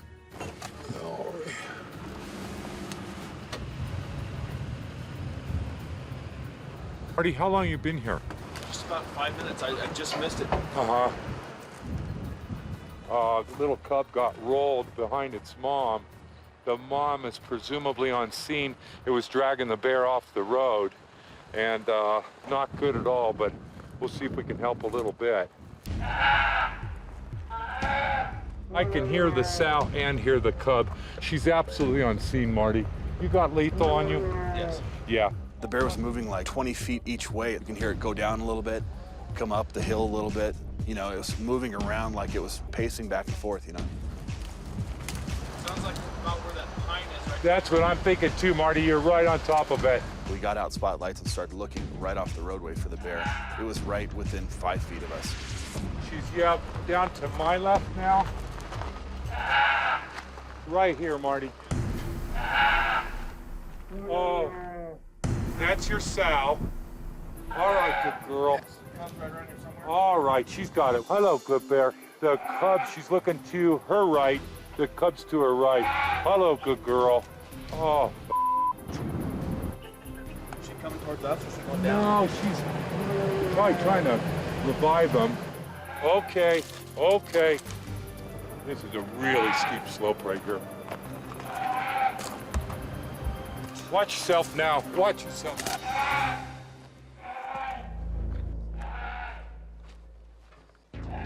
Okay. Me.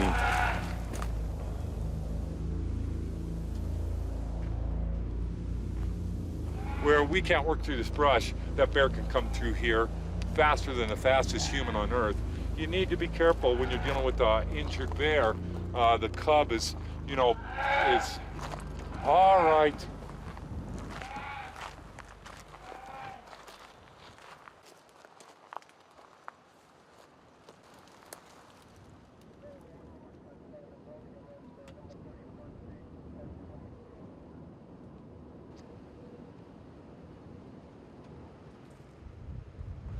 Uh-oh. Oh, oh. I don't hear the cub. I'm guessing it's 11:44. Oh. Oh boy. Son of a bitch. The cub died while we were there, and we could hear its vocalization stop.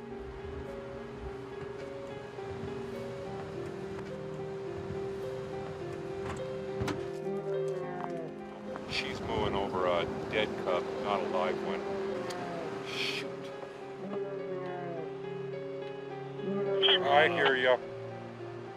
I hear ya. The mom was just mourning, and haven't heard her sound like that before. I can't say what she's thinking. I could only hear her wailing in grief. Oh, girl. Oh, I wish I could help that thing more. You have a really, really anxious sow that's just lost her young, and for the safety of everyone involved, we're going to lay back off this scene. How friggin' sad. Thanks, Steve.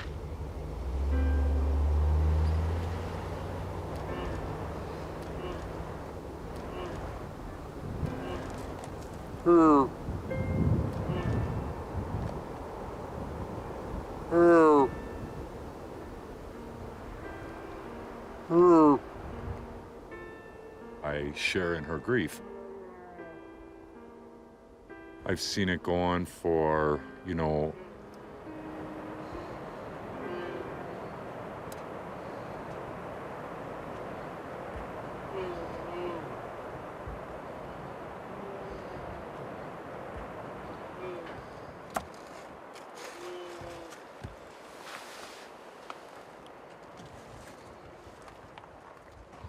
we're done filming, guys.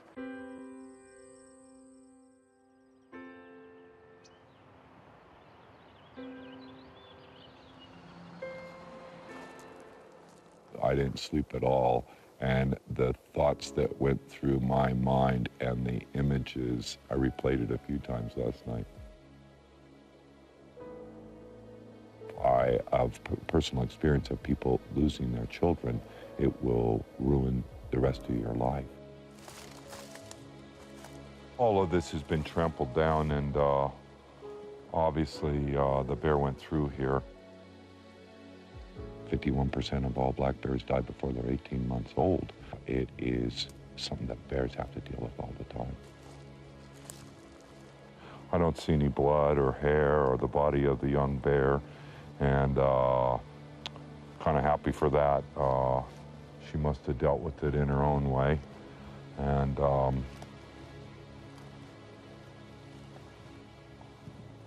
we won't have to do any body recovery today.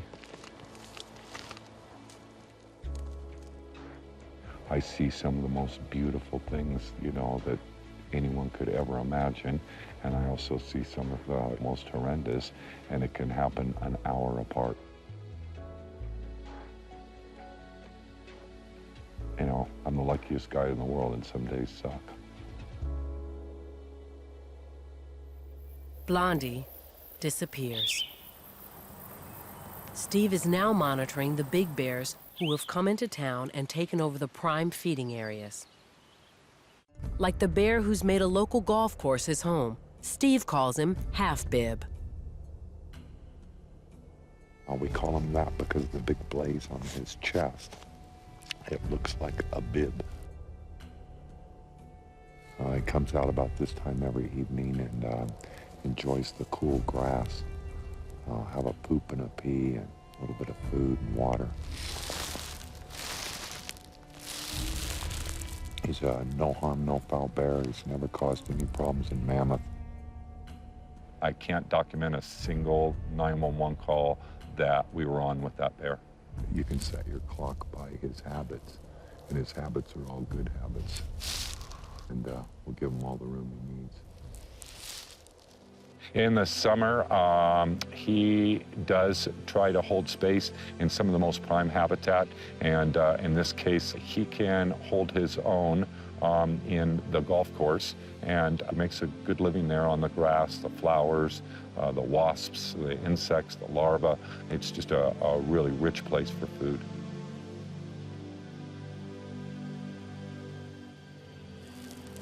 He's not so nervous around people, but other bears, and so his nose is constantly working, making sure that there's not other male dominant bears in the area. Tonight there's not, and so he's got the place to himself.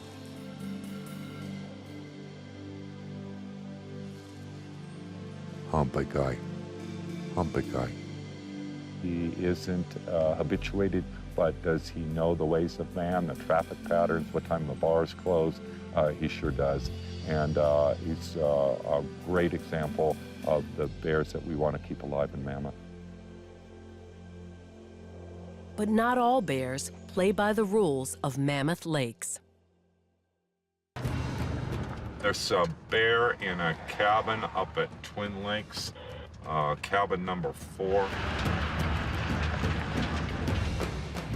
Here's the entry spot, and the bear went in and out a couple of times, and then just before you got here, headed up the back trail. Just kind of ripped the side off, and looks like it hopped on the bed and went in. Bear was in here for a while. Can you see the blonde-colored hair? Could you describe him for me? It's not a big, super mature-looking bear to me, but it's not a little guy either. She has some pictures here, Steve. You could scroll through. Oh, no. This is Blondie. 4415, 4411. 3 weeks after Blondie's cub was killed by a car, the bear is out of control, He came right to our window. raiding multiple houses daily. I looked up, and there it was by that big tree, just looking at the cabin. I said, at there you, he huh? is. And we know that bear. It's that young bear that's the baby was killed. After her cub was killed, she had more free time and started a new rash of burglaries. A cub in tow is a restraint. She doesn't have that restraint anymore. Blondie's now able to travel faster and farther. She moves outside of town back to land controlled by the federal government, the same area where she caused so much damage a year before.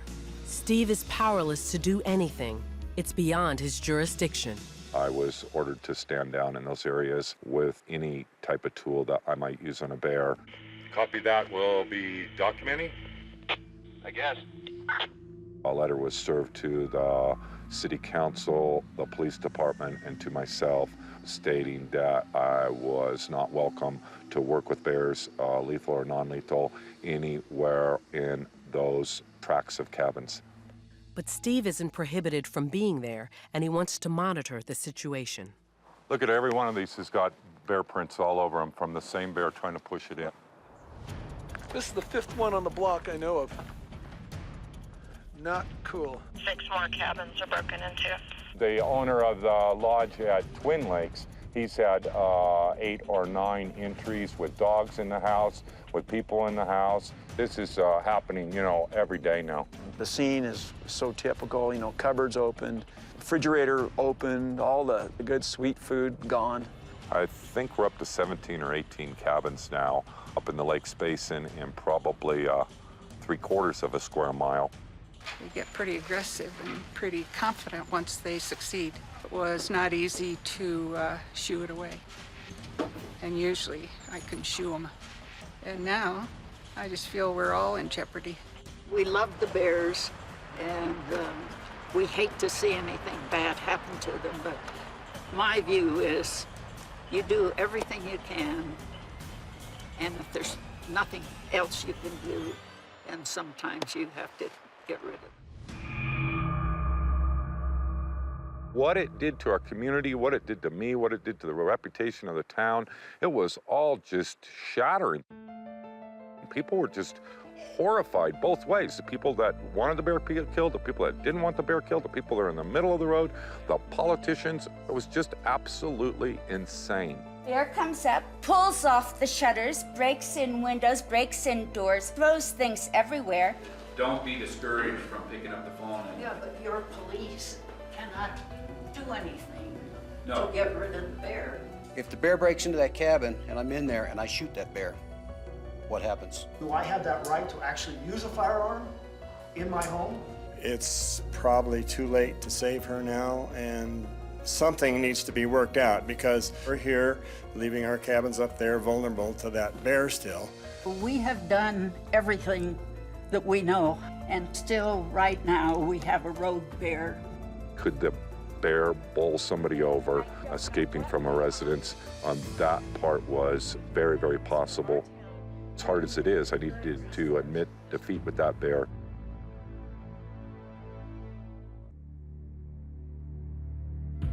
To destroy a bear, law enforcement needs what's called a depredation permit. We had a summer home owner get a depredation permit from the California Department of Fish and Game, which is a process that allows a homeowner to either remove themselves or contract with someone to remove a nuisance animal. She usually went in places that weren't occupied and that were shuttered up, and she would just tear the shutters off, push in the windows. And that's what made her such a dangerous bear, because there was no protection. I mean, if your shuttered cabin doesn't protect you from a bear, then you have no defense. Steve wants to be the one to take the shot. I have gone public asking permission to take the life of this young bear. I have a huge connection with this particular bear. I've spent countless hours dealing with this. If you're not prepared to remove a certain bear out of the population, then you shouldn't be in this line of work. But the permit is for property outside of Mammoth city limits. That bear is in a jurisdictional mess and is on the other side of an imaginary line that the Forest Service owns that property, and it's not within the 4 square miles of town proper, then I'm not allowed to do my work. And boy, am I pissed off.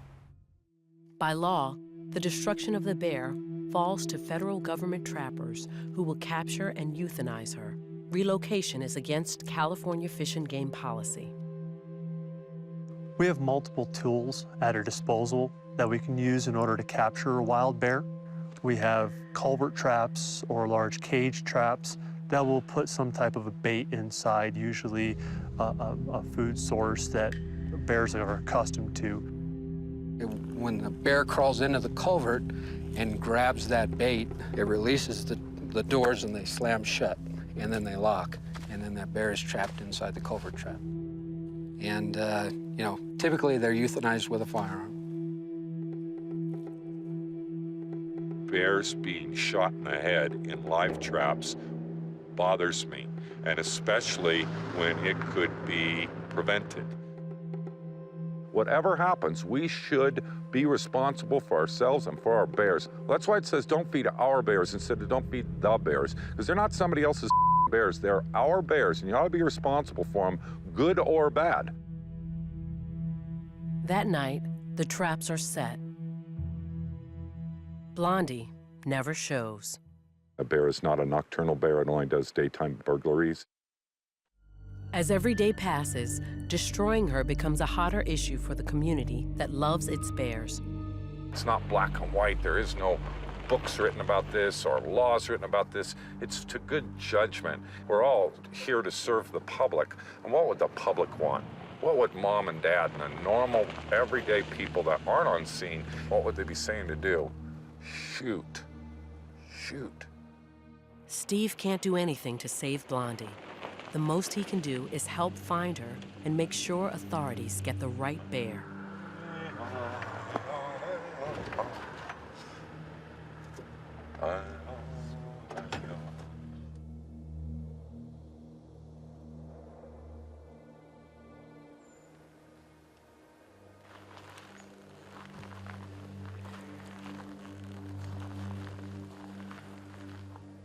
When I pulled in there, I could see that one of the cabins that was broken into last week, that the windows had been repaired.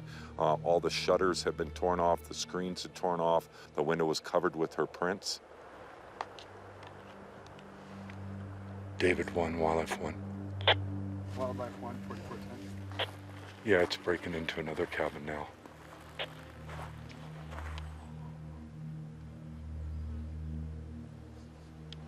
I'm just going to confirm with you. We got the go-ahead. We're good to go. Yes. Okay. We have the piece of paper. The folks who own the summer homes up here, their personal safety is my responsibility. I have to do the right thing by them. And that meant that this bear needed to be killed. Blondie has become a public safety hazard. The bear continues her rampage. But it's daytime, and the feds aren't present. Now it falls to the Mammoth Lakes Police Department to destroy her. I just need to know where he is. Steve. Behind the Olson cabin, we're probably 300 yards up from where my truck is. The more of us that are moving through here, the more noise we're going to make. So we need everybody just kind of slow down and be conscious of that.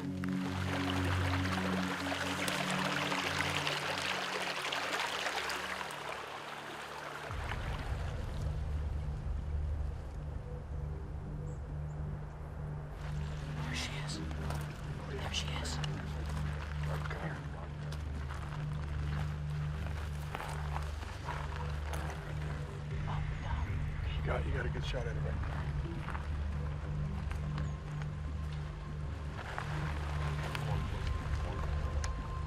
My thoughts were to make it clean, to make it safe, and to just get the problem solved.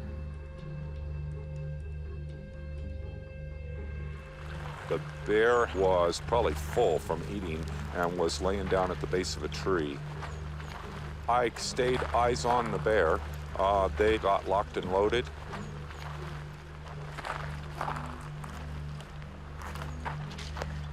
We're okay. Take your time. Take your time, Karen. Yeah, I'm sorry.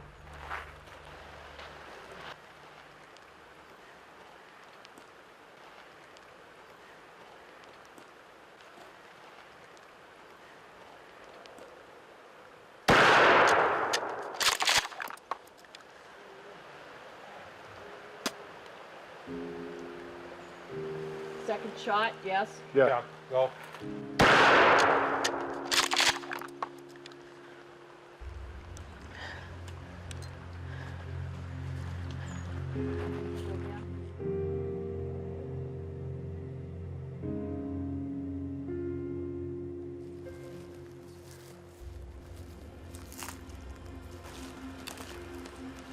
Yeah, everybody stand down. Okay, I There we need to go. talk to you. Sure.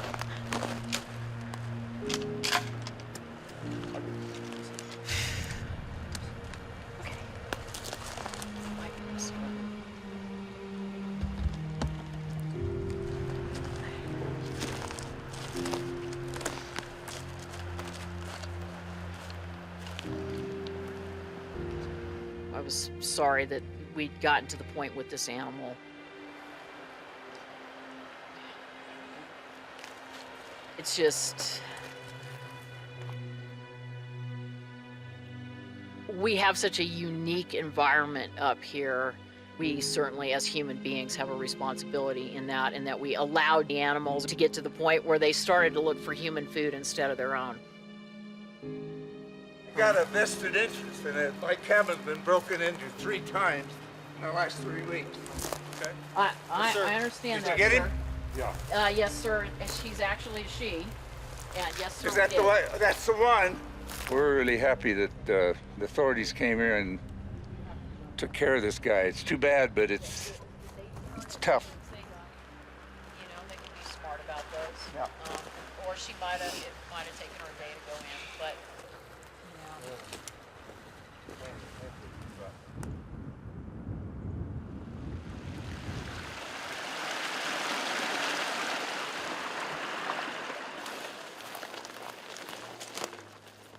California Department of Fish and Game wildlife biologists will take the carcass. They're responsible for disposing of the body. For the time being, I've taken possession of the bear. Maybe collect our thoughts before we turn the bear over to be put in the landfill.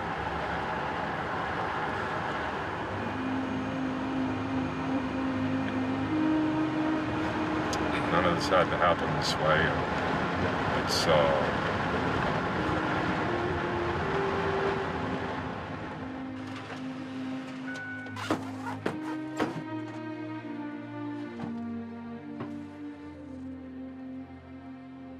I'm not a religious man, but I think I'm a spiritual man, and the Native Americans taught me to follow their lead and make an offering to this guy, help this guy along a little bit best we can.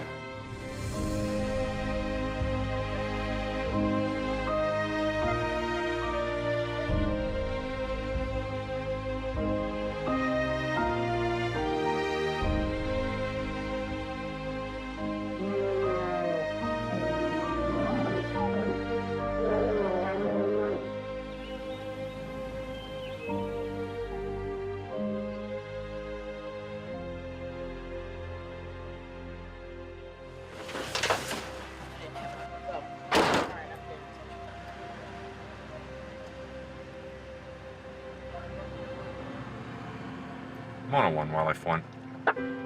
Wildlife 1. Can you show me 98 from the Lakes Basin?